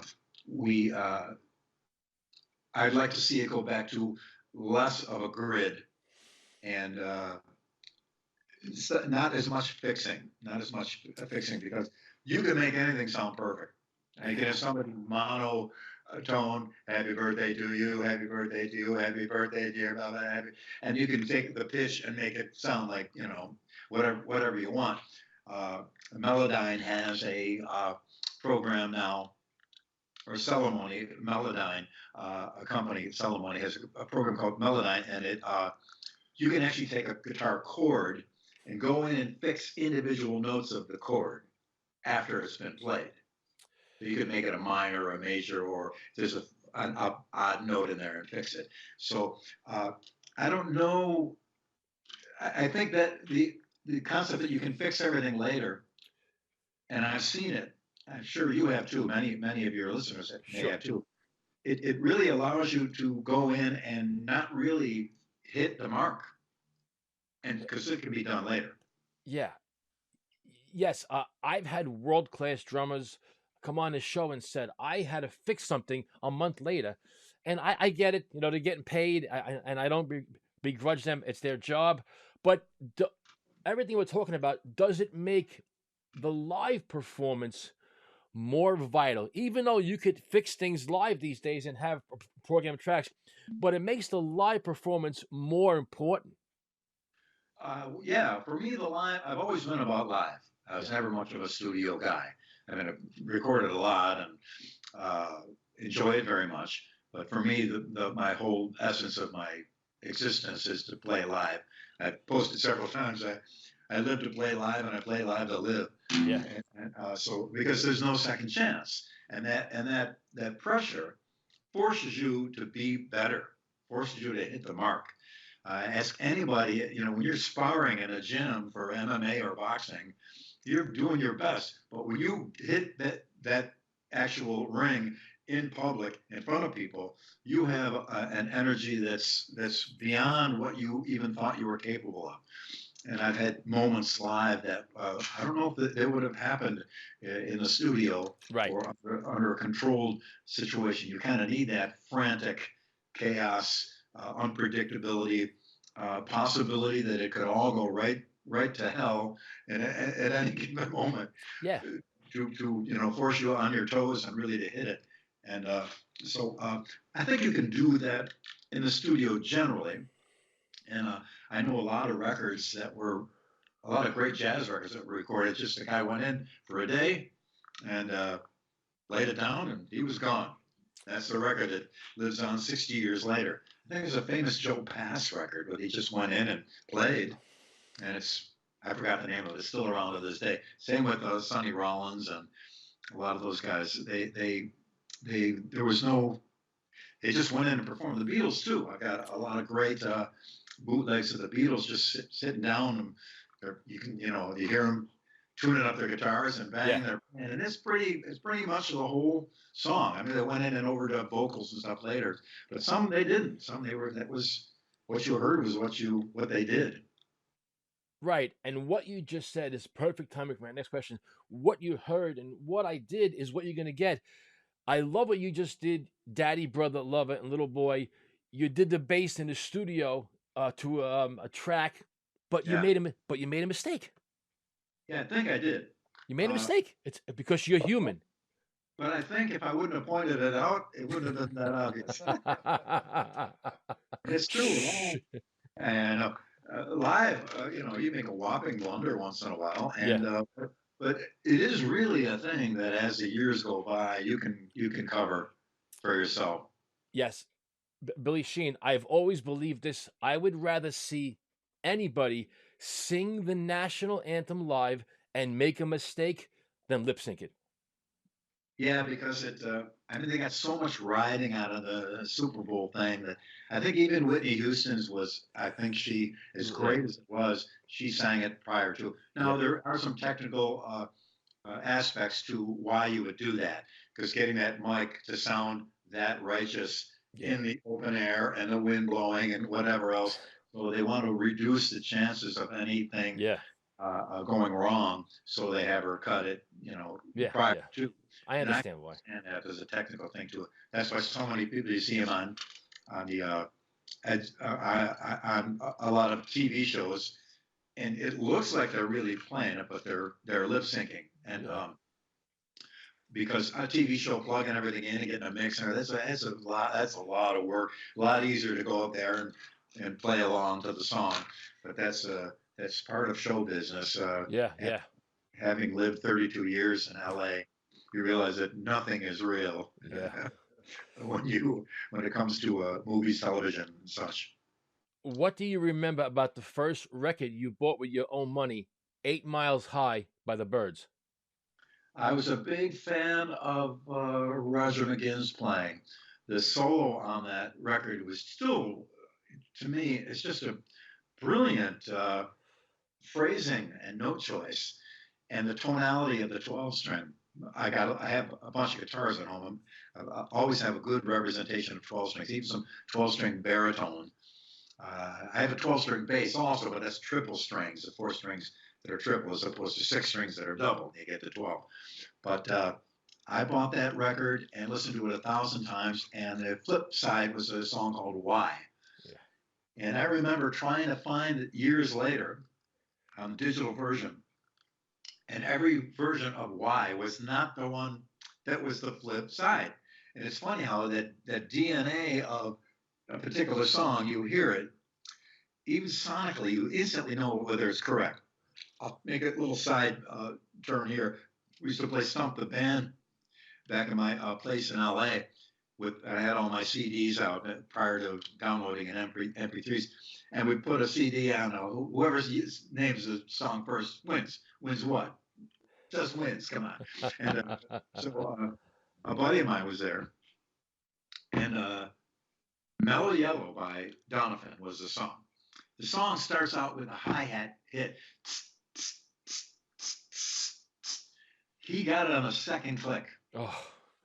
Why? Because the sonics of that are instantly, Donovan, Mellow Yellow, Donovan, so you know right away. So when I heard this song, Why, and all the different versions of it, and I got a Byrds box set, and I'm looking and hunting this down. Sure enough, on one of the greatest hits or special archive recordings of the Byrds, there was Why, single version. Aha, and that was it. That was it. Out of about 6 versions of it, I could tell just by the first note, that's the one. That's exactly what it was. So when a song or a piece of music you become so endeared with it, it becomes part of you. So that very first record was important to me. And I got lucky and found the demo outtake for 8 Miles High. And it's a catastrophe. It's talk about making a mistake. The other one.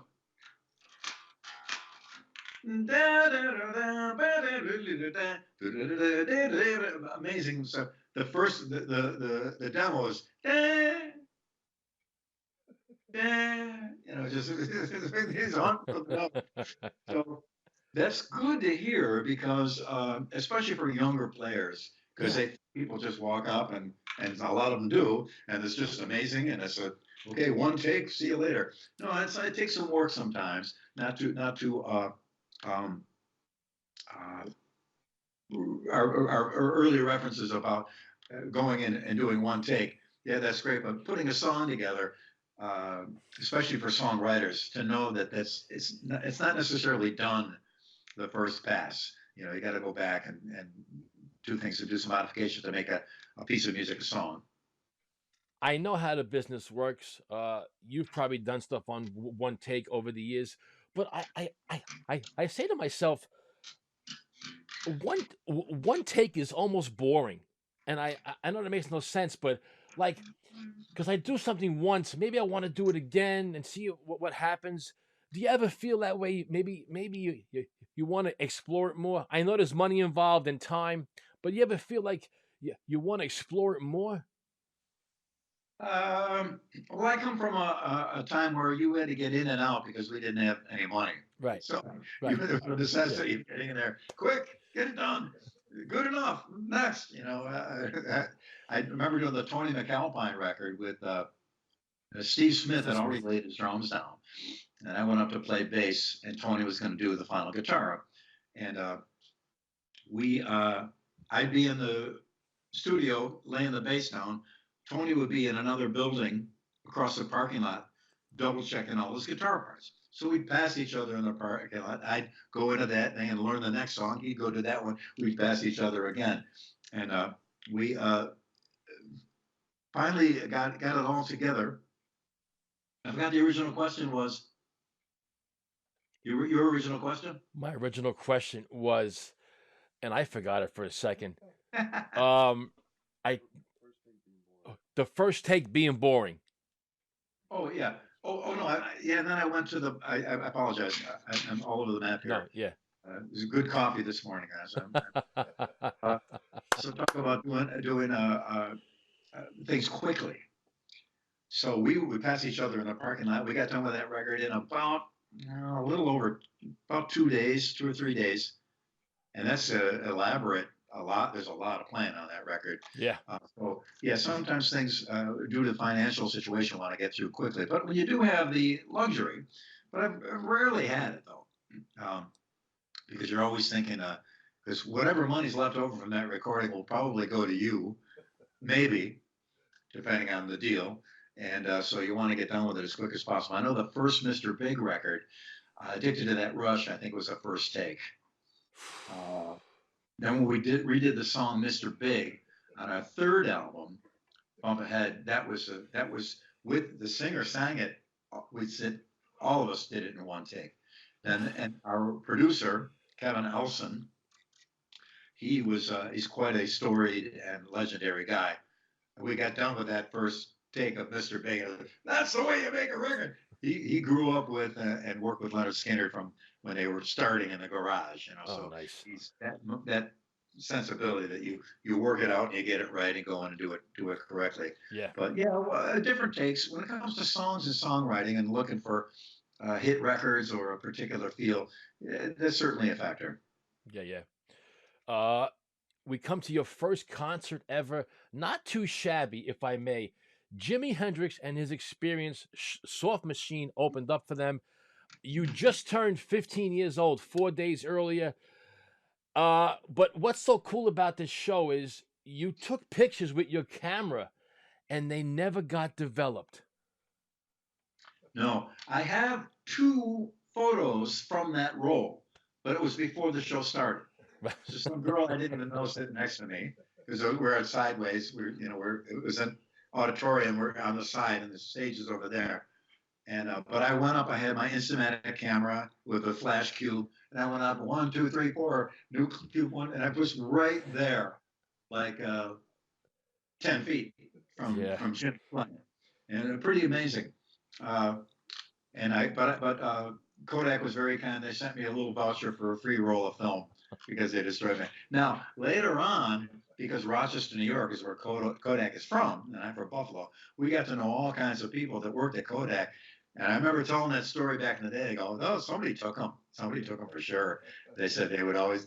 Matter of fact, I remember when Ed Van Halen got married.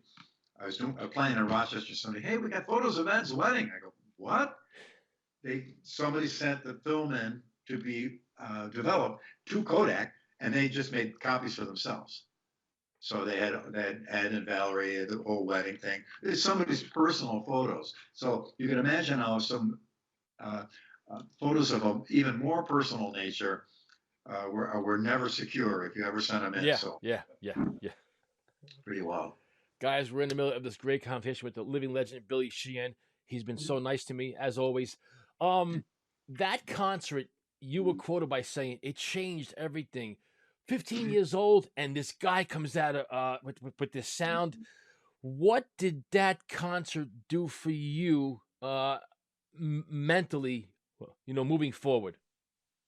Well, it just showed me that there are really no restrictions and there are unlimited possibilities. Yeah, yeah. Again, you got to listen in time. I hear young players hear Hendrix go, "Wow, he's kind of out of tune, and I don't like the tone." And I go, "No, he was the first guy to do any of that." Right, and right. Everything you hear now has a touch of that in it, no matter who it is. It's tough for people to grasp, to forget everything they know and go back to 1968 and listen with those ears. Yeah. The Vanilla Fudge is a great example. I just love their first record. Tim Bogert, one of my biggest heroes, what an incredible man as well. To go back now and listen to it, the record doesn't, sonically, it doesn't match up with anything that there is now. But to listen to it with ears at that time, it's a masterpiece. Unbelievable. Just an incredible recording. Yeah. So it's hard sometimes to look at it in a correct chronological situation. Yeah. But well, Jimmy was the man. I remember we first heard him. It blew our minds. Nobody heard guitar like feeding back, and I mean there was a little bit of it peppered about in some records sometimes, but not like Jimmy had it. He had it down to a science, and it was he breathed that stuff. So, but if you had heard every other guitarist since up to now, but had never heard him, and go back now, you'd think, right. I've heard it already. Yeah, but you wouldn't have heard it if it wasn't for him, because he was the guy that started the whole thing rolling. Billy Cobham. Yeah. And when he came out, it was like Hendrix coming out, only for drums. Yeah.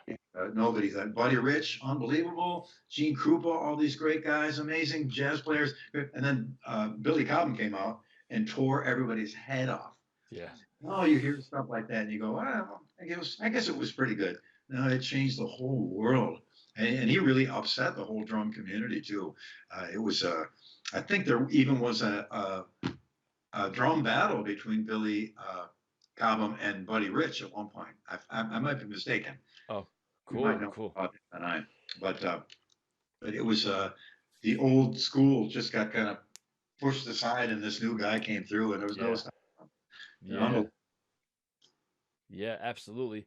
We started playing in bands in the 70s, bands like Light Years, and of course, the introduction to this cult-type status band, Talus, playing covers and originals in Buffalo, the Northeast, and Canada, and later in 79 releasing the self-titled album, Talus, with the original hit, Seesaw.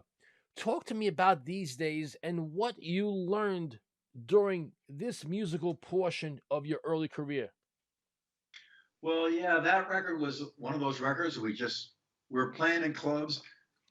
Crew sets it up. We do the show. Crew tears it down, takes it to the next show, set it up. So one of those, they set it up in the studio, and we just went in and played the songs that we had. Similar to how I described it before. We just went in and performed them. Right. And sang it and played it. There wasn't a lot of time spent in the studio. Again, we were trying to save money to get to it quickly. And the record, I think they pressed 10,000, and they sold out. I don't know if they did a second pressing of it in vinyl. Then it came out later. I'm not sure if it came out on CD or not. Maybe it did. Yeah. But anyway, it was such a whirlwind of getting things done quickly. We didn't have time to sit back and reflect on what was going on, or even do a lot of modifications. Right. The next record we did, Sink Your Teeth Into That, was a heavier record. I wrote all the songs on that record, and including all the lyrics too. And I remember we had a little bit of time. We recorded it in Toronto to stop and think before we jumped. And I remember the singer at the mic ready to sing Sink Your Teeth Into That, and I had all the lyrics, And I just said, hold on a second. And I started crossing out every other line of lyrics because it was just too wordy. And I just removed stuff. And it came out fine. And that was the beginning of understanding all the modifications you can do on a particular piece of music or song to adjust it and fine tune it and get it where you want it to be. Yeah. But that record in '79 and then Sink Your Teeth Into That also. Sink Your Teeth Into That, we had a little bit more luxury of time, but not much. Yeah. And but I don't know. I remember when we got to Eat 'Em and Smile, for me, it was amazing that we could sit around and hang out at the studio and wait for things and order some food and see what's shaking and have a few drinks and Yeah. go in and try something and then come back out. And wow, I had no idea you could spend that much time on a record because there was a budget and time. Budget. And I think it reflects also in the depth of a record when you can really take your time with things.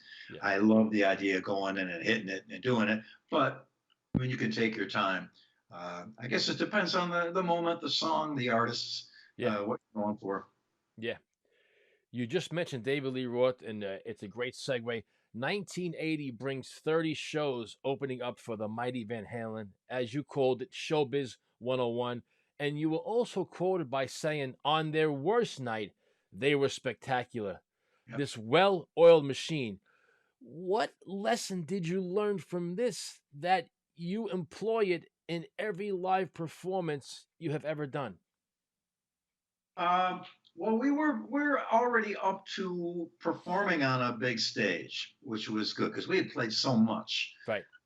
In Dallas, we've been through every conceivable situation too, from postage stamp size stages to auditorium things to opening up for other national acts. So we were in pretty good shape. So, but still, there was an encyclopedia of things to learn and to understand. They had about, I think they had 40 guys on their lighting crew. That was amazing for us. They're unbelievable. So the logistics that you have to go through to make a show like that happen, and the amount of personnel it takes, mind blowing. In more recent years, me and Richie Kotzen went and opened up for 5 shows with the Rolling Stones in Japan. And there was a room about the size of an auditorium, a basketball auditorium in a school, that was just covered in desks with people with laptops. Wow. Easily doing the logistics for the next shows. 50 or 60 people. That's all they did. They sit there all day, advancing this and advancing that. And I don't know how many people they had working on that tour, but it had to be 150, 200 people working that traveled with the band. It's unbelievable. So that was our first, the Van Halen shows was our first glimpse into how much manpower it takes to actually put on a show of that nature and that impact, sound and lights and staging and everything else that goes with it. Yeah. But you're correct. I said many times on the worst night they were only spectacular, and they really were. And that was some of their peak performances I think they'd ever done. The Women and Children First tour, which is the tour we were on, and it was interesting that Mean Streets, the guitar intro, was part of Eddie's solo on that tour. Okay. The next record, it became the intro for Mean Streets. And I remember we were in the opening act. We had our passes. We could get in the pit right in front of the stage, and I could be like right under Ed and watching him do that. I'm trying to figure out how was he getting that thing. It was and they were wonderful guys too. They were very nice to us. They let us do encores, and were very kind to us overall. And that was a good thing to know. Not that we hadn't already practiced that, but the opening acts, we always were as generous as we could possibly be to any opening act. Make sure they had everything they needed, and give them as much stage space as we could, and things like that. So they were. It was nice that they were in that manner towards us as well. Even as a bass player, you play a lot of guitar. Was Eruption to you when it came out this? What the hell was that? Well, it was it was bittersweet because in 1974 I saw Billy Gibbons go.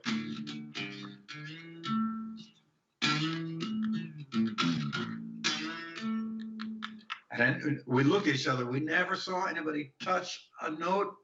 What? Okay. Unbelievable. We saw Alice Cooper and ZZ Top New Year's Eve, 1974. I think it was 74. And we knew the promoter, so I was sitting in the shadow of Billy's hat, like right there in front of him. I saw him do that and went home and holy cow, this is amazing. So I was working on my thing and I had it to a level, but then when Eruption came out, I didn't know anyone else did that. So it broke my little heart that someone else did. And Ed, of course, Ed was a master at it already. And it did help me understand what the possibilities of that technique were, even more so than I had found out on my own. So Ed certainly deserves all the credit for that move. And it was, I remember our first show we did on that tour. We got a little dressing room, and it's kind of L-shaped. And I could see who's coming in the door, but no one else in the room could. And we're all in there waiting to go on, and everybody said to me, "You should have seen the look on your face." The door opened up, and I looked over there, and it was Ed Van Halen. We'd never met him. We didn't know who they were. He walks in, and the first thing he said was, "Which one of you guys is Billy Sheehan?" And I said, "Me." So I don't know how he knew about me, but it may be from Denny Carmassi, who was a drummer for Montrose, because I had worked with Denny, went to England to work on Michael Schenker's record with him. But I didn't know. But I was floating for days after that, and Ed even knew my name, And I was lucky as the time went on to become better friends with him, and we played together a couple times and stuff like that. So, tragic loss. To see him pass not too long ago. What a great! I owe him so much in that. When it was tough and I was in Dallas and nothing was happening, I didn't know where I was going to go, or it's still struggling and band breaks up and reforms. I don't know what, my head is spinning. He would take my call. I could call him and, hey, pretty good. It would always be a little spark of inspiration that, that he was kind enough to just speak with me meant everything to me, that I was kind of, potentially in the gang or potentially on that strata, that he was kind enough to speak to me. So it was a huge inspiration. You were quoted by saying, "I actually like challenge of having so much work that I got to push and push and push." My question to you is, do you have a specific protocol or method on how you choose what to push and different projects? Not necessarily. It's generally a rudderless ship in a windless sea, and it drifts along and goes where it goes. We often get, especially from Japan, because Japan is a very planned out society and culture where they know what they're doing, and they set out steps and they follow those steps and they do exactly that, and they end up with what they want. Where especially for rock and roll bands, we just roll the dice and there's a 7. What do you know? So we there's not much pre-thought or planning that goes into things. So I just try to take things as they come. Okay. And I don't. There was for a long time, and there's to some degree now. The philosophy was just say yes to everything. Just say yes. Hey, we got a thing. Okay, let's do it. Hey, what about that? Okay, I'm in, And of course, you get to a point of overwhelm, and then eventually, at a certain point, career-wise, you got to start to filter some things out. But I do like the challenge of having to, get in there, figure something out, invent what isn't there already, and make something happen musically or performance-wise and things of that nature. Absolutely. You have been fortunate to play with some of the world's best drummers, as they have been fortunate to play with you over the last 50 years. Names like Mark Miller, Greg Bissonette, the late great Pat Torpey, Dennis Chambers, Mike Portnoy, Virgil Donati, Bozio, Smith, and so on and so on. I'm not saying who's better because they're all tremendous and we love them on the show. But the one drummer that really changed your thought process on working with him was Dennis Chambers, especially working with Time. Talk to me about that whole experience. Yeah, Dennis came in on. I remember I saw the Burning for Buddy show, and on video years ago, the first big tribute they did to Buddy Rich, and in this one particular segment they had I forgot, old school drummer Shelly Man or no, he had who's the bass guy? The old double bass guy. I know, it was Louis Belson, him, and Greg Bissonette on the stage. Exactly. Louis Belson, right? Dennis Chambers and Greg. So right. Louis Belson gets up, the band plays, and they do a break for the drum thing. The band plays again, the next drummer, band plays the next drummer. Okay, cool, great. So Louis up there, he's an old guy, and he's killing it. That was great. All right, Louis, still got it. That's fantastic. Next one, Greg Bissonette. Greg, my Eat 'em and Smile cohort, killing it. Great, man, beautiful moves. I love Greg's playing. It's so great. And the next one is Dennis Chambers. Holy cow. I mean, we were watching it in the back of the bus. I think I was watching it with Pat Torpey. And we looked and said, like, what in the world? Unreal. So years later, I met a B3 player. We did a track for something. I said, hey, we could probably do a whole record of B3 bass and drums. He says, who's your favorite drummer? I go, well, who's yours? And he goes, Dennis Chambers. I go, that's my favorite drummer too. So I don't know how it worked out. We got in touch and would you like to come and record this? Sure. Sent him the demos. He came in and killed. He just killed.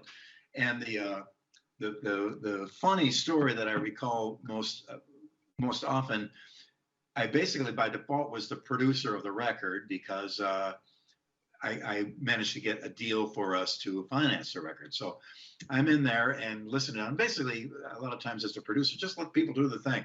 Just get out of the way. Let them do their thing.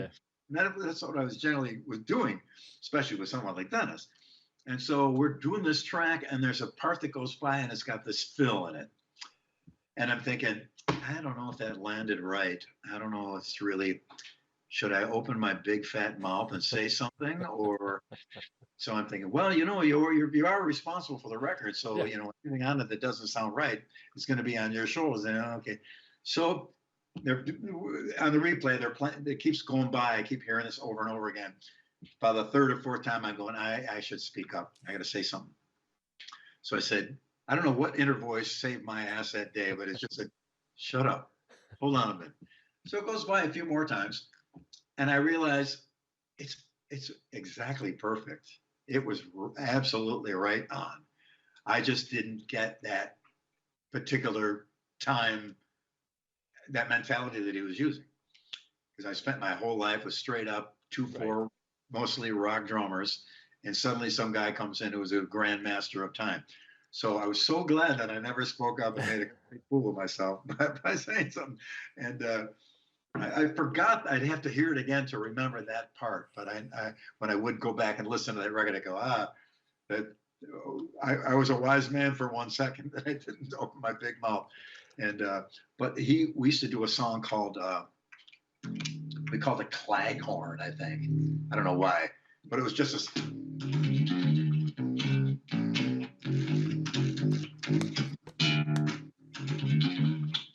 that motif over and over and over and over again. And so we were doing it live at the Baked Potato, and one of our first times playing. Let's do Claghorn. And at one point, B3 is going to drop out. I'm going to continue playing that motif while Dennis solos over it. Okay, easy enough.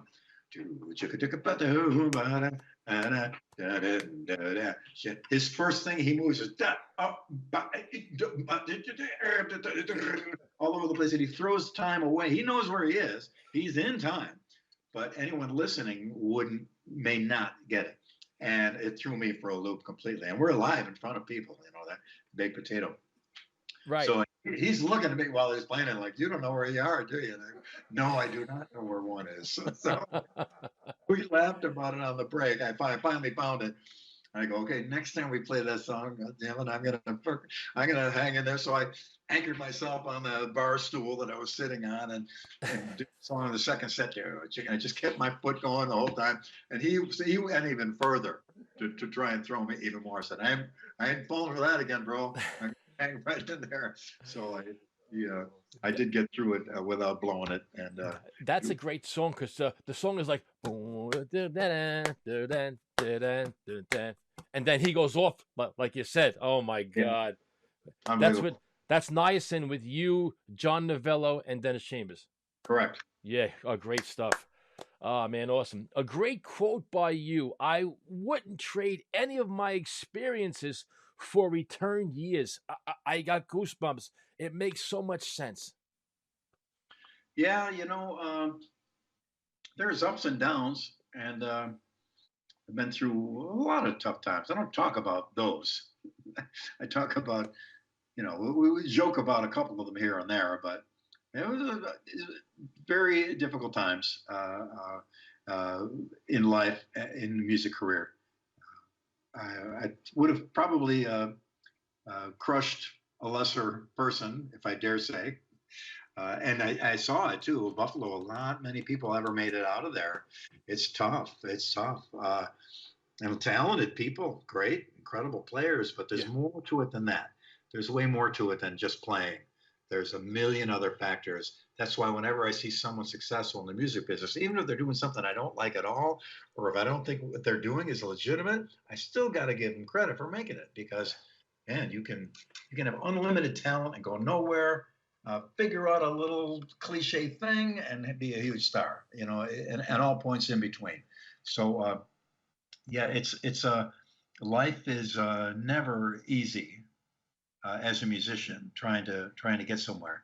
But I think any artist goes through the same trouble, because it's not a art-friendly world in general, and you have to roll with the punches, think on your feet, figure it out, get back up off the mat and throw punches again. It's used to use the fight analogy, but there's certainly some tough times. Oh yeah, absolutely.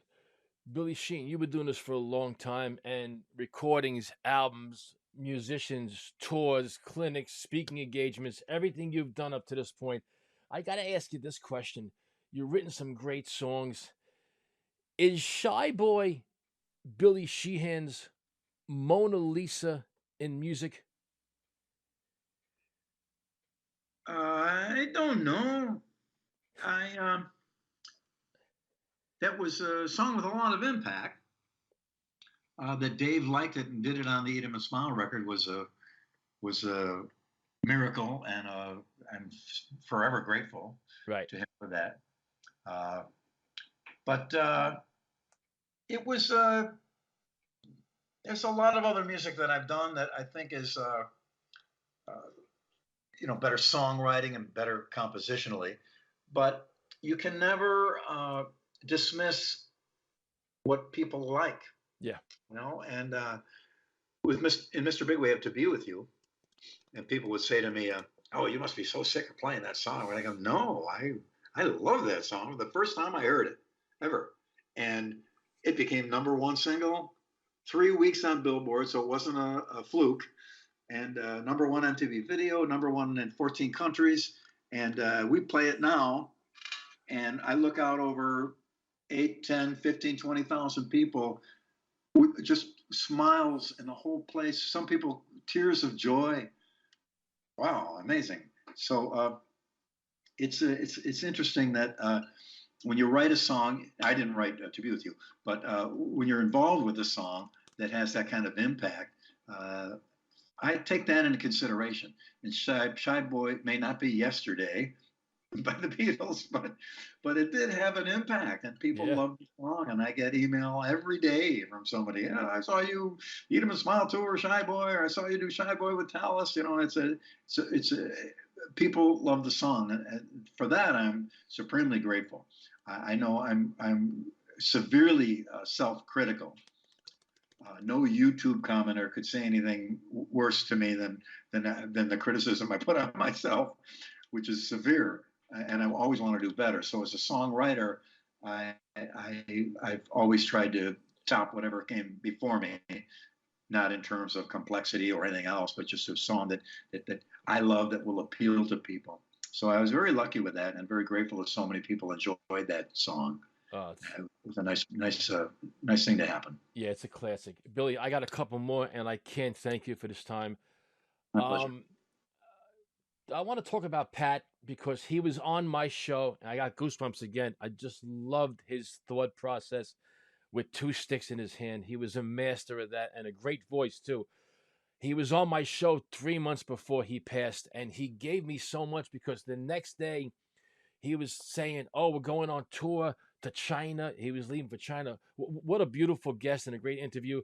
But talk to me about Pat, not only the drummer, but what he meant to you at that point in your life, musically and as a person. Well, Pat was my closest musical friend I think I've ever had in my whole life.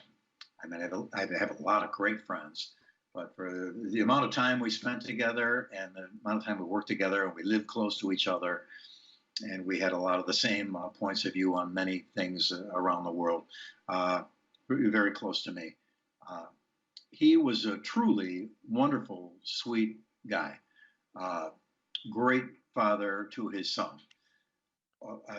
Was totally in love with his beautiful, wonderful wife, Karen, and just a solid citizen, righteous human being. And I know there's great players that may have character flaws, and I'm not sure how it relates to whether they're a good player or not. But Pat is proof that you can be a righteous, wonderful, honest, straightforward, reliable, helpful, intelligent person and still have artistic sensibilities that set you apart from all the others. Pat had that for sure. And he had dogged determinism to get better. He would sit, he was legendary at Mates Rehearsal Hall in North Hollywood. People would pull in to go into the rehearsal rooms, and Pat had a little drum room, and you could always hear all the other bands playing. Who's drumming in there? Pat Torpey again? Is he in there every day? Yeah, he's in there every day. He'd be in there, especially once I did the thing with Dennis Chambers. It was a huge. I remember we got to Japan for some promotion, and I'd put that record out and didn't say anything about it much to Mr. Big. It's a different band and everything. Pat came in and Billy, I got to tell you, this Niacin record. Unbelievable. Dennis Chambers, my new, incredible, so I'm so glad that he liked the record. And once he saw all the things that Dennis did, I think it may have done something to him that Dennis did to me. He just was so inspired to just do more and better and finesse and nuance as opposed to speed or the fastest double bass drum in the world. It was really just a genius way he had of approaching things. Nuance and finesse are the words that really cover it, I believe. Yeah. So he was just determined to become better and be more, and very inspiring. He was just a truly, truly great man. And we were on tour, and he couldn't drum anymore, but he came out anyway and just sang. We wanted him to. You got to have a reason to get up every day, to sit back home on his own while we're out touring would have been horrible. Right. I can't imagine what that would be like. That probably would have torn him apart badly. So we had to have him out there. And towards the end, he was having trouble even getting on and off stage. We go up the stage stairs. I would always make sure I was behind him just in case. Right. I got you, bro. Yeah. I got you, Pat. Because Parkinson's, you from the tremors and all, you are drained of energy all the time because your body is always on, and even try to sleep while you're having tremors, really, really tough. But he did it anyway, and even though it might have been tough for him, it's a little bit of tough love where we said, come on, Pat, let's do it. Get up there and sing every night, and he did. And having to fulfill that obligation, I believe, was very good for him in the end. Yeah. He had to do it. So, and then in the end, he couldn't do it at all anymore. So we didn't play. When he did pass away, we went out with wonderful Matt Starr on drums, who had been doing the drum work while Pat was with him on stage. Yeah. and we had to finish off some remaining shows that we had already had booked. And so Matt did just a great job. He's a wonderful guy and a great drummer. So, but then after that, we thought, it's just not the same. So we stopped playing years ago now. We may play again, maybe next year, but I'm not sure. Nothing is written in stone. I hope so. Yeah, I'd love yeah, me too. Fall again and see where it goes. My last question to you is, what is more vital and important to you, Billy Sheehan? Personal satisfaction musically within, or public gratification? I want people to be pleased with coming to a show or hearing a record. Nice. I don't care about me. I don't care about the money or anything else. If I see an audience pleased and happy and feel like they got their money's worth coming to a show, that's my goal. It kind of always has been. Coming from a club band, you kind of get that mentality. You want to really knock them dead. Yeah, you may be making your $150 at the end of the week, which isn't much money, but you've touched a lot of people. Later on, that will translate to an income. But I do think the product is so much more important than the payment for it. And I spent a lot of years sacrificing for little or no money and just playing for playing's sake.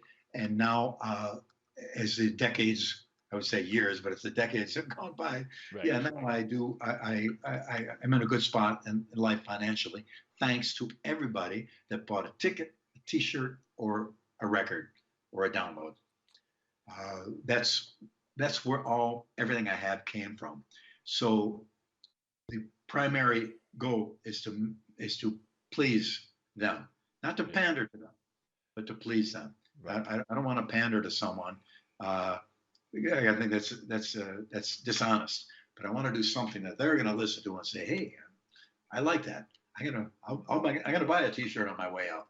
And that's how everybody in every band I've been in has survived, is by people enjoying what you do and paying the price for it, and you give it back to them. So it's another several huge benefits from that is I got friends everywhere now, in India, Indonesia. I get email from Afghanistan, from Iraq, from Iran, from Kenya, from Nigeria, all over South America, all over Southeast Asia, Thailand, Korea, Philippines, Malaysia, Singapore, all over Japan, all over Europe. It's a pretty amazing thing. So I've never really been money motivated or fame motivated. I just want to get on stage and do something that it's going to blow people's minds and have them remember. Well, I can tell you, brother, you've been blowing our minds. You are a true legend, and I always want to keep it real. And I got to thank you, Billy. Give me a second. I've been talking to you on and off a messenger, even text, for like 5 or 6 years. And I've been doing this for about 7, 8 years. I've interviewed over 500 people. You are the nicest person, and I don't bullshit, brother. I'm giving it to you real. I told my brother the other day, my brother's like, Billy Sheehan. I was like, he's the nicest. You've always been so kind. You're a gentle soul. People don't know like how nice you are. You answer the emails and you take the time. And I think it's so important to set that goal, even for a level that you're on, that world-class musician. So I say thank you, brother, for always keeping it real with me. Oh, it's my pleasure. And trust me, I do have my moments. but I try to stay away from people when I have those moments. Yeah. But I remember back in the day, pardon me for extending this, maybe longer than you cared to, but we would play in a club with a stage this high, and there's no dressing room. So you get finished with the set, walk off the front of the stage, and people didn't stand in the early days. They were all seated. They get up on the dance floor, but they'd all sit down, and we're standing in front of the stage like they do now. So you just step off the stage, go sit down with one particular table of friends, talk, hang out, maybe have a beer or two, look up at the clock. Okay, time for set number 2, go up and play, repeat for 4 sets a night. So we were never separated out from the audience. We were always, they were our friends. We knew them. They knew us. We'd hang out with them. So that division between band and fans, or band and audience, didn't exist for many years until later on we became more popular things accelerated, of course. But that those early days of doing that is how, as the twig is bent, so grows the tree. That's how it was set. That we were not separate from the audience. We were with them too, And so I think it was a good lesson to learn early on, because you don't have this separation between band and audience. They're your friends. And even now, I go out to the tour bus. A lot of people, they do the paid meet and greet, which just rubs me the wrong way. But you got to pay the bills and this crew and gas for the bus and everything like that. So you got to do it sometimes, unfortunately. But I always tell people, I can't afford the meet and greet. And we'll go out to the bus after the show. I'm going to be there. I'll sign everything you want. So I always have a little crowd of people out there waiting for me and hanging out. And I know them from the last time I came through and played and things of that nature. So I feel bad for people that kind of aloof themselves above the that's a good word. the people that are paying their wages.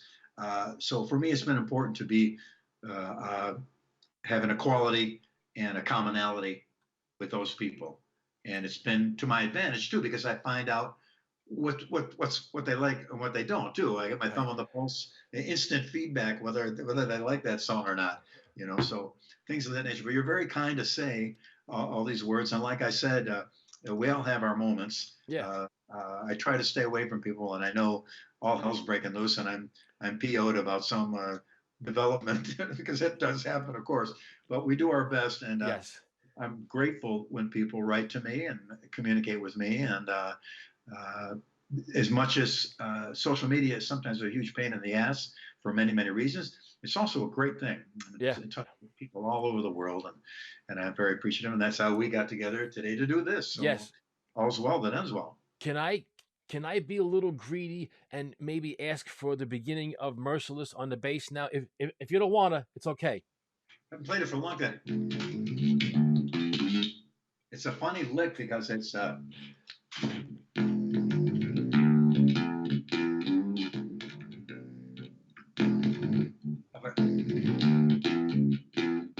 bend it. That last note. Nice. I don't remember the rest of it. Sorry. It was a funny, and people sometimes surprise you. I got to go back and listen to the record to relearn it, because since that record I've done 5 other tours. Sure. The other songs, so my RAM is maxed out, but I'll learn that. So in case the next time I'll do the whole darn thing for you. Yes, Billy, thank you for this time, man. It's always a pleasure. Talk to you down the road. You're a beautiful soul, and just keep inspiring us and keep playing. Around the Kit is a better place today because of you. Thank you. It takes one to know one, my friend. Thank you very much. You have a great day, Billy Sheehan. Thank you, brother. Take care. All right. Whew. Guys, that was a little more than an hour with a living legend. He gave us so much. And you could tell by the interview, just a beautiful human being. And he's always been so nice to me. We say once again, thank you to the living legend, the tremendous Billy Sheehan.